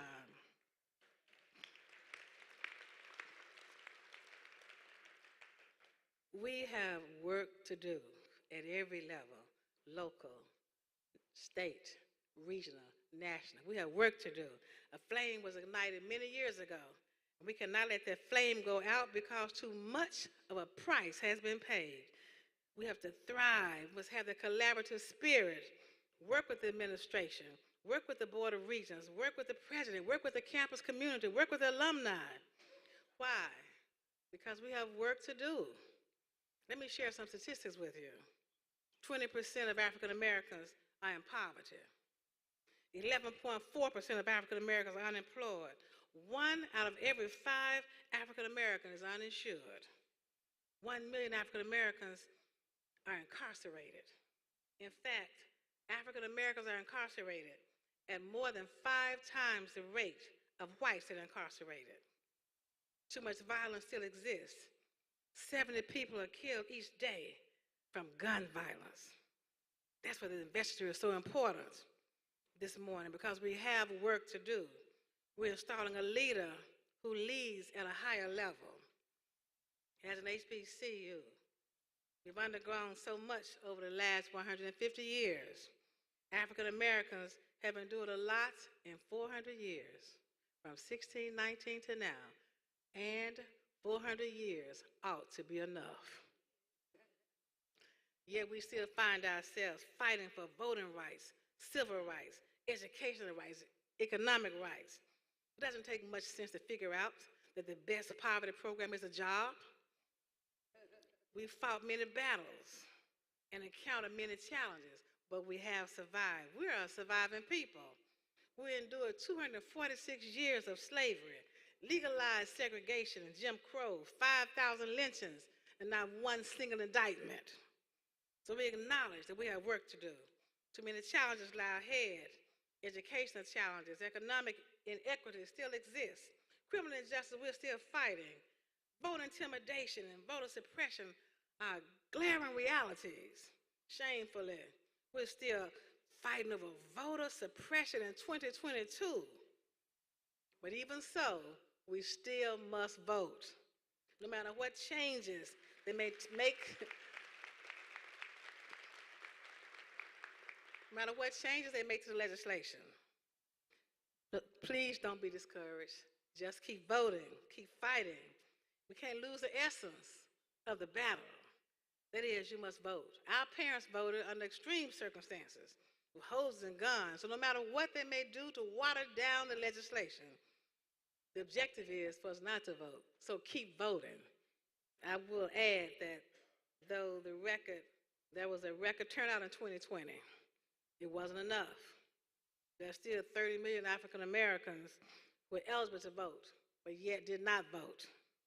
The right to vote is not just a constitutional matter, but a right that was born out of a struggle, born out of sacrifice. Our right to vote wasn't gained because of our age or the passage of time, but it was a fight for the right to vote was soaked in the blood of martyrs and soaked in the blood of 4 little girls in Birmingham. This vote is sacred. It's sacred to the battles we fought.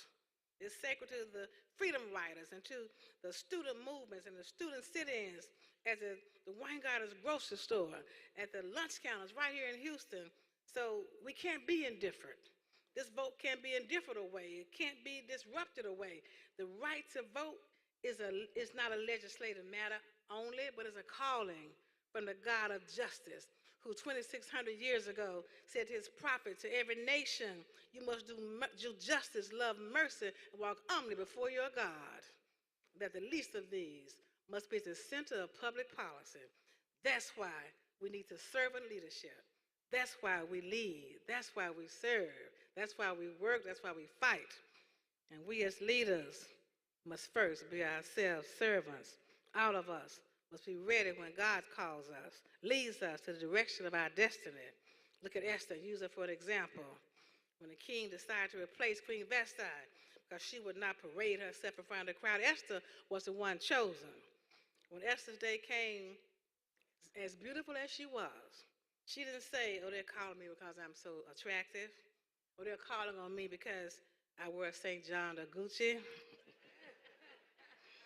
or they're calling on me because I'm married to a powerful man. But she said to her assistant, run my bathwater, lay out my clothes. 'Cause who knows that I didn't get this job for such a time as this? Who knows, Dr. Young, that you were not called to serve for such a time as this? Who knows that God didn't give us his influence for such a time as this? Who knows that Texas Southern University selected Dr. Young for such a time as this? We're called for a higher purpose. We must serve at a higher level. We must be prepared and prepare more leaders to serve. And Dr. Young, you are called for this purpose, to be that servant leader. God has now called you back to your home state of Texas. And I can honestly tell you that there is no greater calling than when God calls you back home.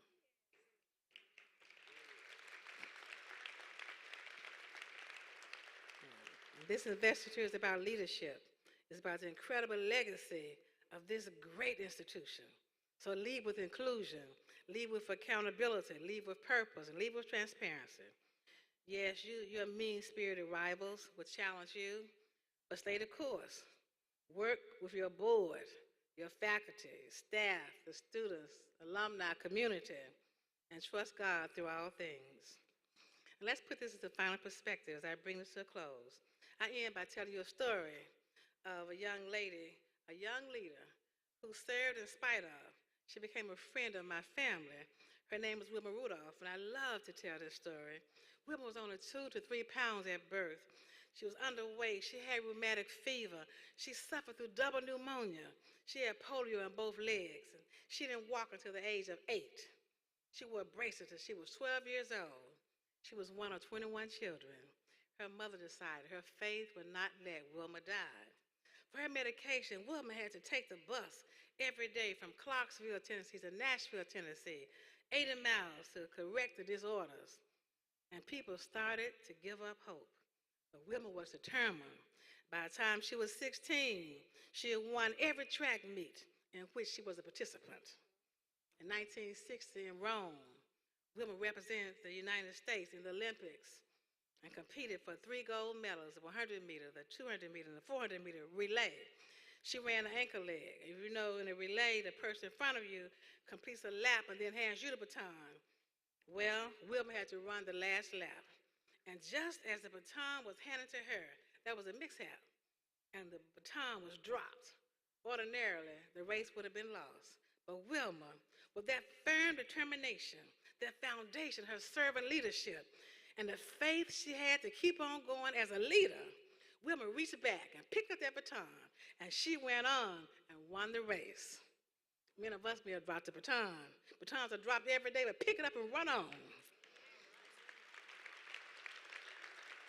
Run on, students, faculty, staff, and alumni, till you reach your God-given destiny. Run on until families have been reestablished and oppressed people have been liberated. Run until the naked have been clothed and the hungry have been fed. Run until wars have been halted, human rights have been defended, young black men have been respected, and higher education is the order of the day. Run until Texas Southern has soared to its rightful place in history. Run because God has given us the victory. God bless you this morning. May God bless Texas Southern University.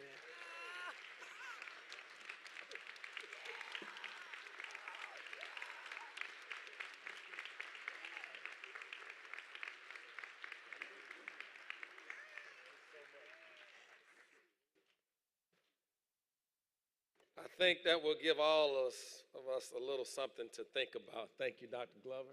I had the opportunity of meeting her this morning. I understand now why, when I shook her hand, I had a warm feeling. You're something special. We're going to have another performance by Dr. Williams. And as my son says, she can sing, so I'm looking forward to this again.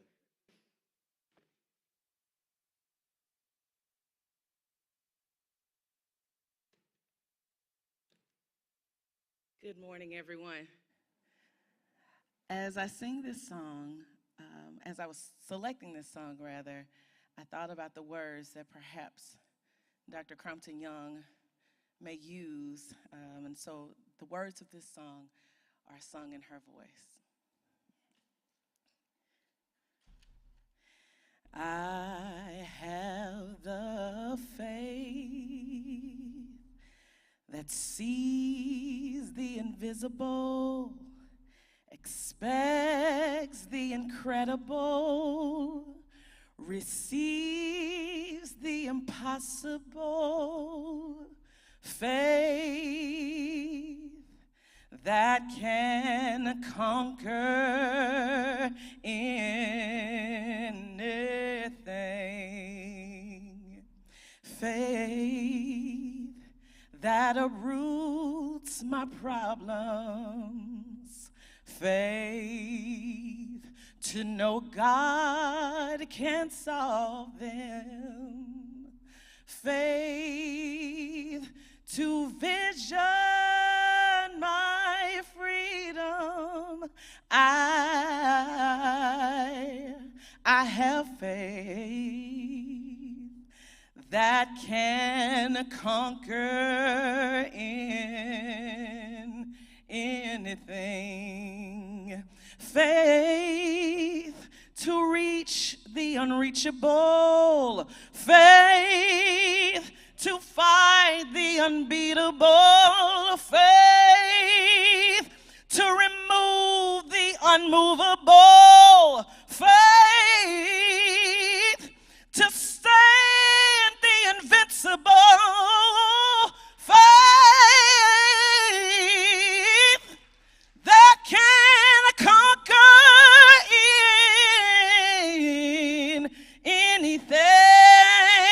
Faith to reach the unreachable. Faith to fight the unbeatable.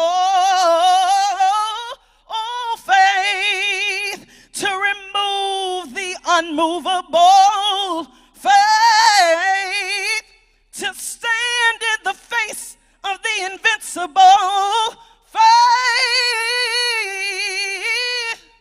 that can conquer anything.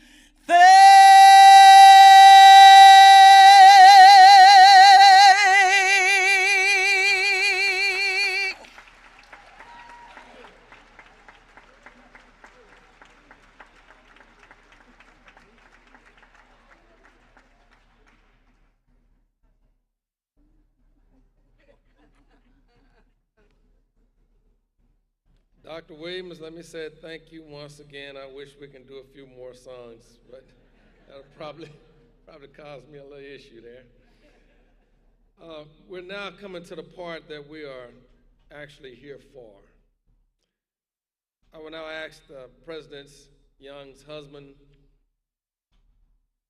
Reginald Young, come on up, my brother, and their two daughters come forth as the oath of office is going to be administered. I will also ask the Vice Chair of this board, the Honorable Mark Carter, and the Honorable Regent Caroline Baker Hurley to also come forward. Both are retired judges, but I still call them judge.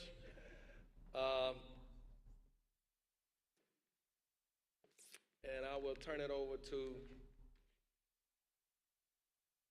Regent Carter. Thank you.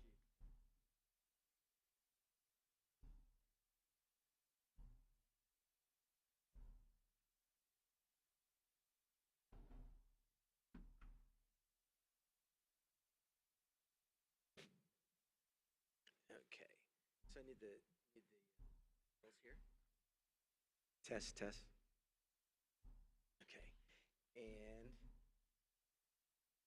need you to come forward, and we want you to stand on the other side here.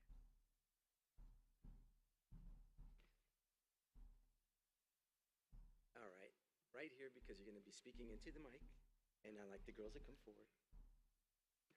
Now, I've sworn in, and we've sworn in hundreds of lawyers. This is the first president.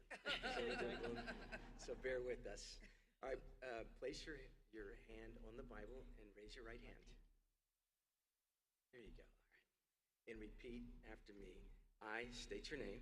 I, Licia Crumpton Young, Do solemnly swear do solemnly swear that I will fully exercise the duties that I will fully exercise the duties of the office of President of Texas Southern University, of the office of President of Texas Southern University, and each day I will, and each day I will, to the best of my ability, to the best of my ability, work to move our students and the institution and our institution forward toward greater student success and innovation in all fields of teaching, learning and research. As an institution, we will embrace disruption of the status quo so that innovation will flourish. And the transformation of the state of learning, engagement, and attainment at Texas Southern University are encouraged and will continuously elevate our institution and our collective quest for knowledge. I make these obligations freely and without any mental reservation.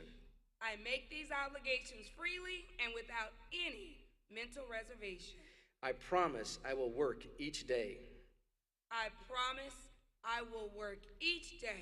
to faithfully discharge these duties of the office of President of Texas Southern University without reservation. So help me God.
As chairman of this board, of this great institution, on behalf of the Board of Regents, on behalf of the staff, the faculty, and all those that love this university, I now present to you the 13th president, Dr. Alicia Crumpton Young of Texas Southern University.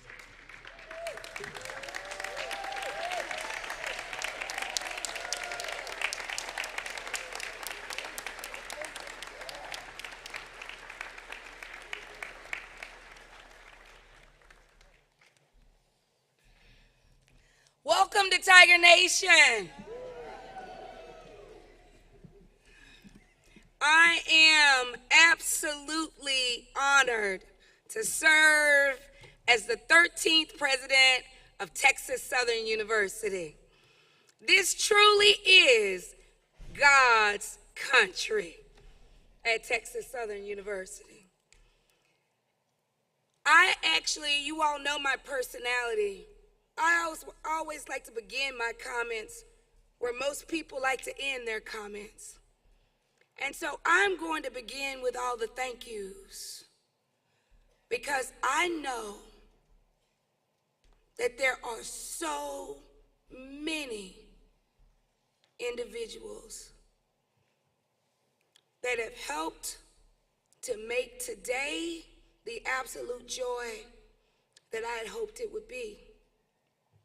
I'll start with Regent Sias because she worked so hard on this investiture, and she said to the team, and they shared it with me in secrecy, that she said, I want a day that will bring tears to the eyes of the president.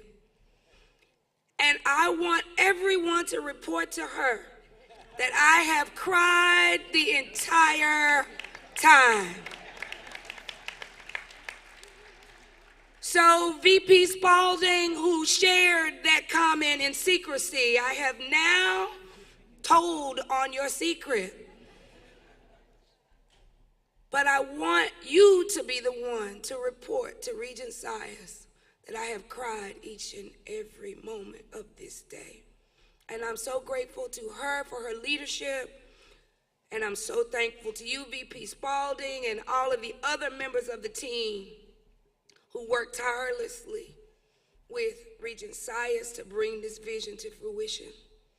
I'm thankful to the two regents who were the co-chairs of this investiture. Very thankful, very grateful for your support of her vision for today. I'm also very thankful to the chairman who said, oh my gosh, am I going to do this entire program? And he assured me that it was going to go well and that today would be a good day. And I'm so thankful to all the Board of Regents who put their trust in me to lead this institution. Many of you know that the special moments we share, and I won't be like Dr. Adams and tell all the stories. But you all know the special places that each of you hold in my heart for a special reason. But I assure you that I will continue to focus on our mission of transforming lives. I am a president that is beyond being student-centered. You don't have to say that to me. But I assure you that we will collectively work to transform the lives of our students, the lives of our faculty, our staff, our alumni, and our community. And this I promise.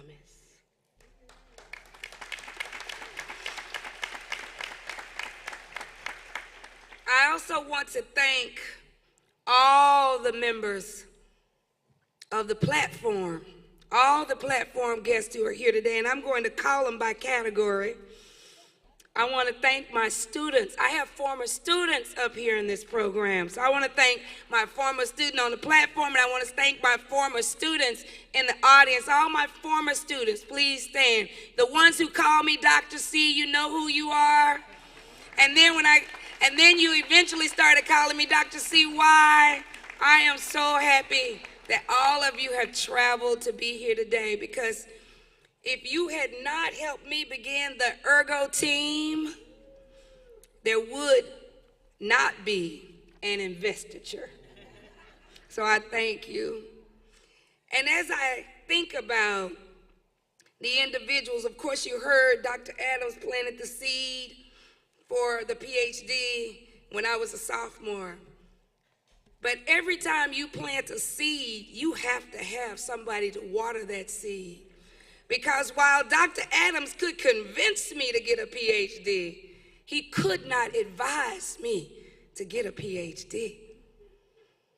And so as that young sophomore who had been told she would get a PhD, I had to find someone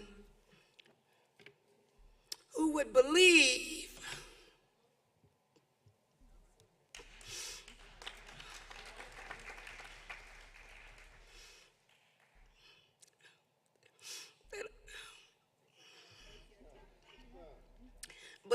that a little girl from Tyler, Texas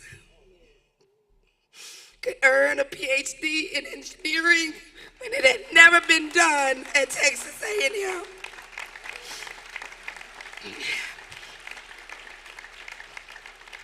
I remember the day that I knew who my major professor would be. And I was a senior in his design class. He had been really hard on me all semester. He was the toughest professor because he always believed in excellence. And I remember the day that I finished my senior design presentation, and he said, well done, little lady. I heard that you want to get a PhD. Well, you can get a PhD with anyone else, but if you want to get a good PhD, you need to be my student. And he is here today, the first Dr. C. Please stand, Dr. Jerry. We call him Jerry's Kid. He called me Jerry's Kids. Not because I was ill, but because I was destined for greatness. He would always say, you're Jerry's Kids. And he has always been by my side each and every moment.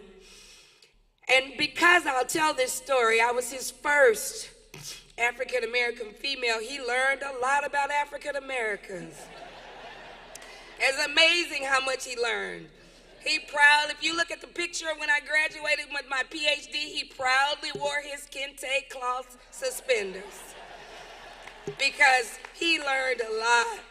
And I learned so much from him. And I remember when I used to go in and I would start to do my work, and inevitably, in every conversation we had, I would start to cry.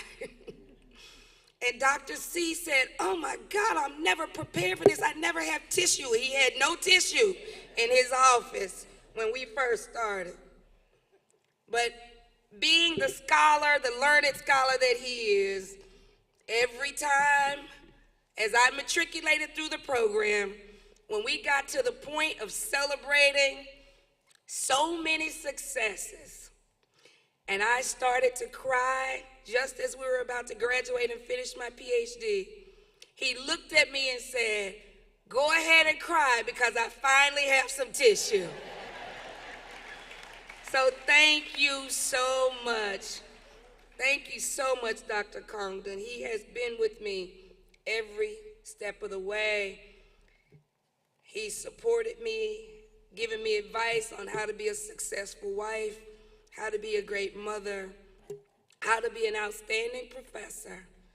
And he always said that he knew that I was going to be a president. And he's here today to celebrate my investiture.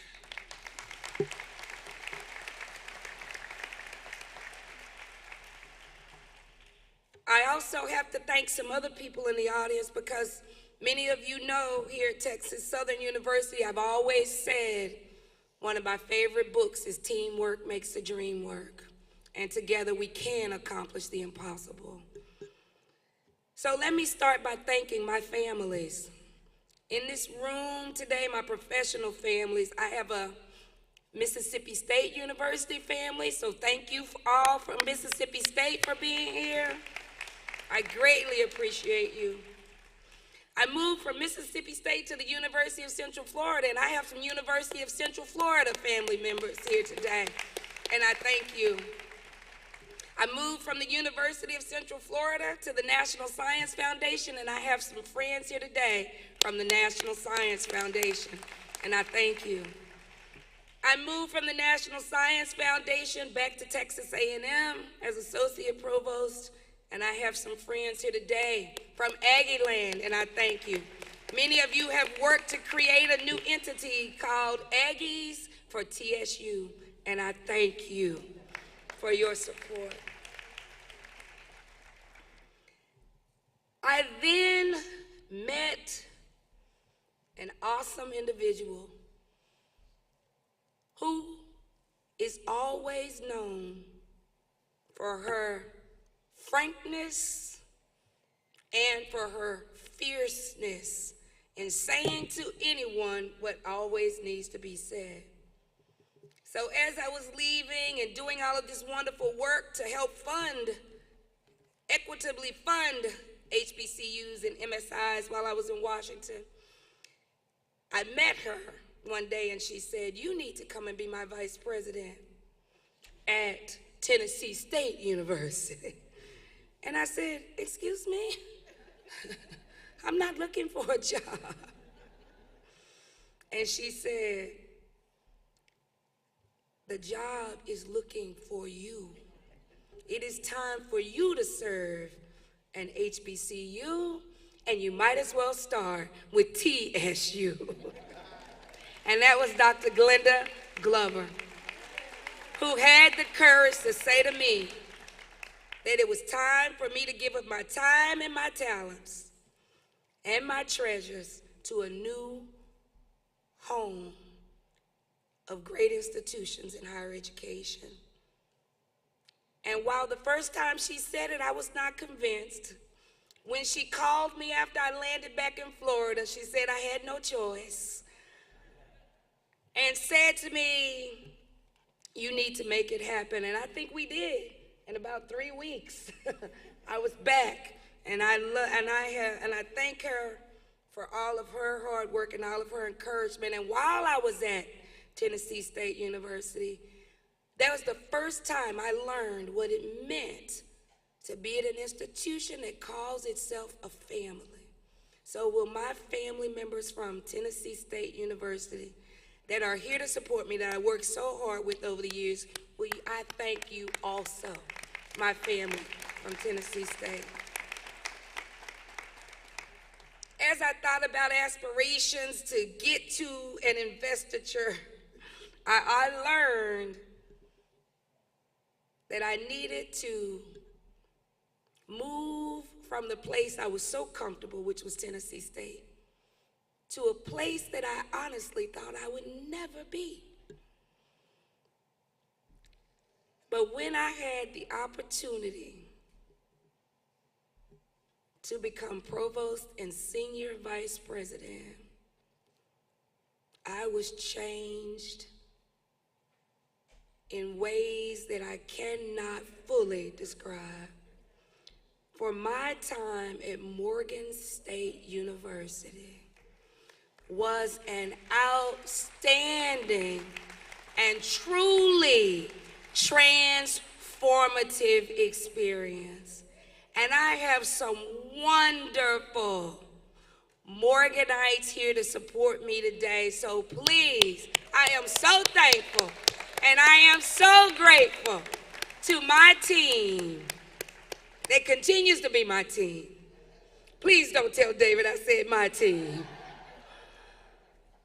From Morgan State University. You are absolutely fantastic, and I'm so happy to have you here today. But you know, when you move a place that you don't expect to be, and you find yourself wondering who will comfort you, who cares for the caregiver, there was a group of women who welcomed me, who cared for me, who protected me, who shared advice with me, who advocated for me, who took pictures of me and shared them on social media when I didn't even know. And they are my wonderful sisters. And we truly are connected in friendship and in service. And I thank today from this podium, my Link sisters from the Baltimore chapter. Thank you so much for being here. Thank you so much, my Link sisters.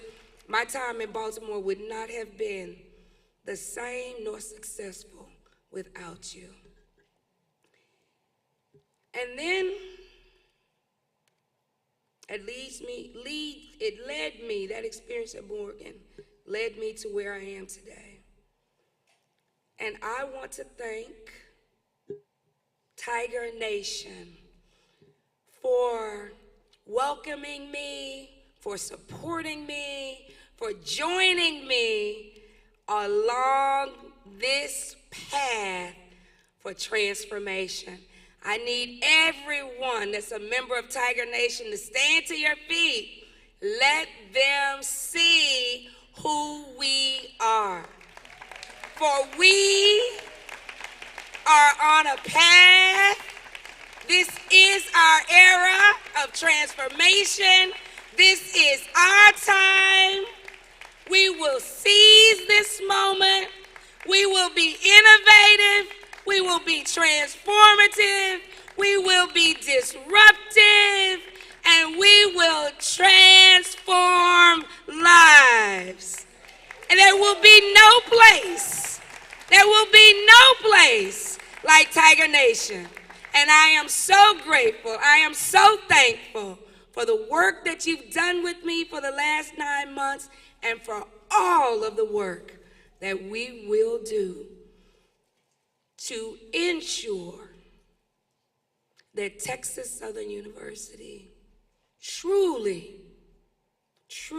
is a gem among HBCUs and an absolute gem among all institutions of higher education. And I'm so grateful to serve as your president, and I am so thankful for all the work that we will collectively do to achieve unprecedented success at what? An accelerated pace. Thank you all. So this is where I started. So now I'm going to make a few comments because I also have to thank the person that just surprised us with a big check. I want to thank Dr. Glover and the beautiful ladies of Alpha Kappa Alpha Sorority Incorporated for sharing with us your treasures that will provide the pathway for our transformation. So thank you for your gift. I also want to thank Dr. Glover for giving an outstanding speech. For she has already given me her speech, and I shall repeat it because I've already had her permission to do so. So thank you. I also have some colleagues in the room that I need to recognize you from other places that while I was not there with you on your faculty, you have always been with me in spirit. So I have friends here from Clark Atlanta University. Clark Atlanta University. I also have outstanding supporter here from Alcorn State University, President Felicia Nave. She was the absolute first person to embarrass me on the national panel. We were panelists together, and I was talking about all the wonderful things that we were doing to ensure diversity, equity, and inclusion at the University of Central Florida, and she so politely said, well, everything she said will not work at an HBCU. And it was from that moment that we became friends for more than 15 years.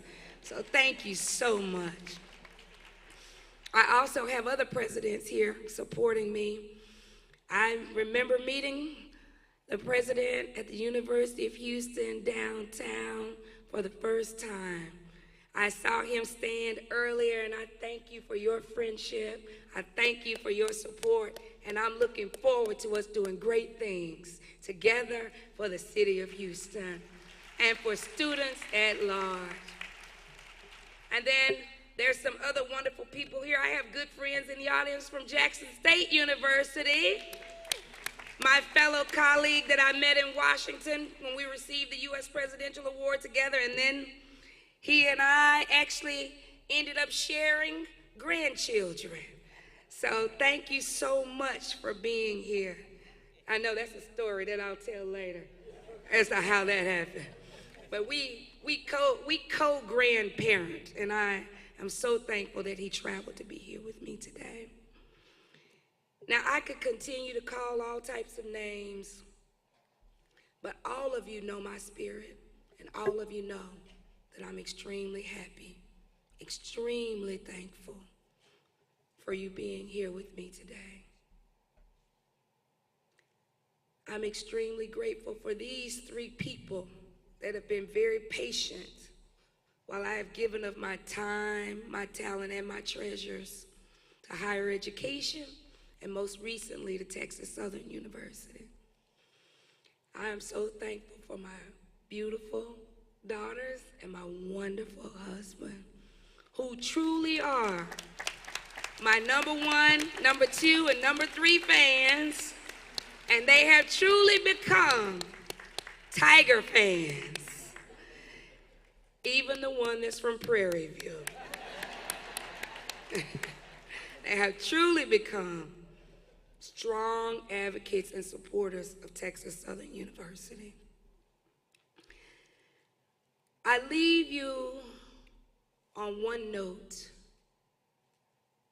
that many of the individuals who have been in my classroom will recognize. For I'm a member of the academy. I have always been a faculty member that expects excellence from my students. In fact, they will tell you I expect more than excellence.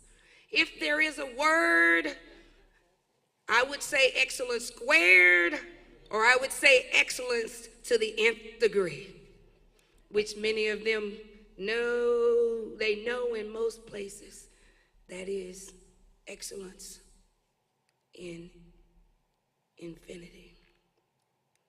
But one of the things I have always, while I expected the most of them, they know I have always expected the most from myself in that classroom.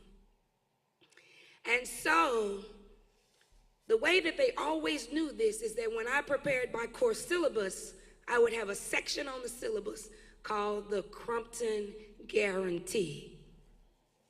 And that is where I listed everything that I was going to do to make sure that I exhibited excellence in the classroom and that I could serve as a facilitator for them to achieve excellence as well. So I leave you today, everyone in attendance, every student at Texas Southern University, every faculty member, every staff member, every alumni, every community supporter, and yes, the individuals that I am accountable to on a day-to-day basis, the Board of Regents. I leave you with what I always gave each and every one of them, and it's called the Crumpton Guarantee. I guarantee that I will always be a president that leads with integrity, that subscribes to excellence, and that will always be committed to serve. For I do know, I do believe that I have been born to serve. I promise you that I will wake up each and every day focused on transforming lives, which is our mission, and I will not sleep until we have accomplished all that we have dreamt of and all that we know will bring true honor and true glory to the Texas Southern University. Thank you, thank you, thank you for a beautiful investiture, and you can count on the Crumpton Guarantee.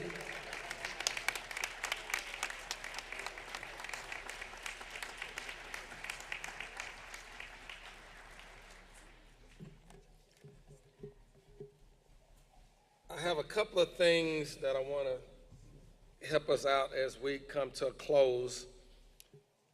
We are going to sing the alma mater, and when that concludes, I need everybody to stay seated until we exit the stage, and then we will come to a close. Let me call up right now the singing of the alma mater. We'll do that right now. There we go, here, down here.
Again, please be seated.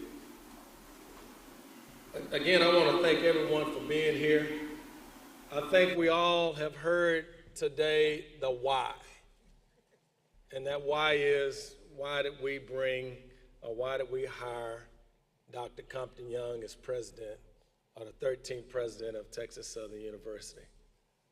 I think when you have family, friends, colleagues, what we've heard today, that do not impede your progress, but support your progress, you get the result that we honored here today. And let me suggest this. Regent Carter chaired our search committee. We had some very qualified candidates. Let me suggest that. But what we needed was someone that met the qualifications of being the president of Texas Southern University. That's two different things. This historic university has an enormous amount of history. And I tell the students every day at this university, it's not the bricks and the mortar here. It's not walking the streets around this university or on this campus that make this university. You heard from many of the folks here tonight, most of them graduated from this university. The pride of this university, the passion of this university. If you're an alumni, you got a good feel of it. But for others that support this university, you know, once you put on that TSU robe of pride and passion, once you drink this water of being historic, I tell the kids every day here, the students here every day, you are the reasoning. We just hired the why. Follow me. But the reasoning is from the folks that you heard that went through these doors a long time ago and the students that are here today. And let me suggest this. You heard it from Madam President. One of the biggest mistakes we make in our life, in our business, along the way, is thinking we have time. As chairman of this board and on behalf of my regents, we are not going to make that mistake. We are going to move this university forward. We're not waiting for 5 years or 10 years and for someone to say we need to get a few things in order and we need to do this. No, that's not our approach. And when you have a strategy in place that's saying we need to move forward, you have to hire somebody or bring in somebody to answer the point of the why. And so today, and in this closing, I'm honored to say, and you've got a taste of the why and the reasoning and what we're getting ready to do next. So at this point in time, I'd like to have a benediction, and we're going to close this out. If Dr. Thomas can come forward, we're going to close the benediction. I want to say again, thank you for being here. This was a great day for the university, and we're going to continue to make it great. Thank you.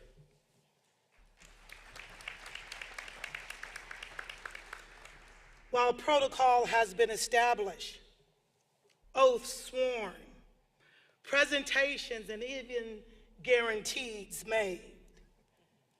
Now, O Lord, not only thy love, not only our business, but your divine and purposeful work begins. For this is a day of investiture that you have made and is called into being. This your faithful servant and our sister beloved, to step forward into living up to as well as into the noble legacy of our ancestors. And even as we gather here as the wildest dreams of those who were formerly enslaved, a great cloud of witnesses who sit at your feet now in heavenly glory. And we, whom this 13th president now leads, let us continue to lift her head, her heart, and her hands to your will. God, accelerate the pace and make perfect the way of the one who stands on the mighty threshold of the elect, with these chosen souls born and students bred and faculty, administrators, and boards given to the commonwealth of knowledge and the kingdom of culture. So on this day, as we who are able to rise to our feet and extend our hands towards our president, let us be her people and receive the blessing of the ages. May wisdom be your sister, and understanding your kinswoman. May God grant you in all that you do the courage of your ancestors to change the things you cannot accept, and the wisdom and the serenity in knowing you can be the change we so desperately seek. May the Lord bless thee and keep thee. May the Lord's face shine upon thee and be gracious unto thee.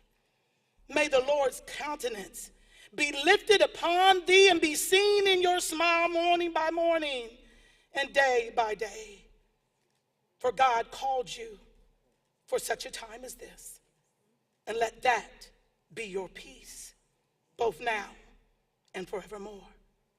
And those who can say amen. Amen. Godspeed. If you can remain seated for 1 minute, we're going to have the recessional. Thank you.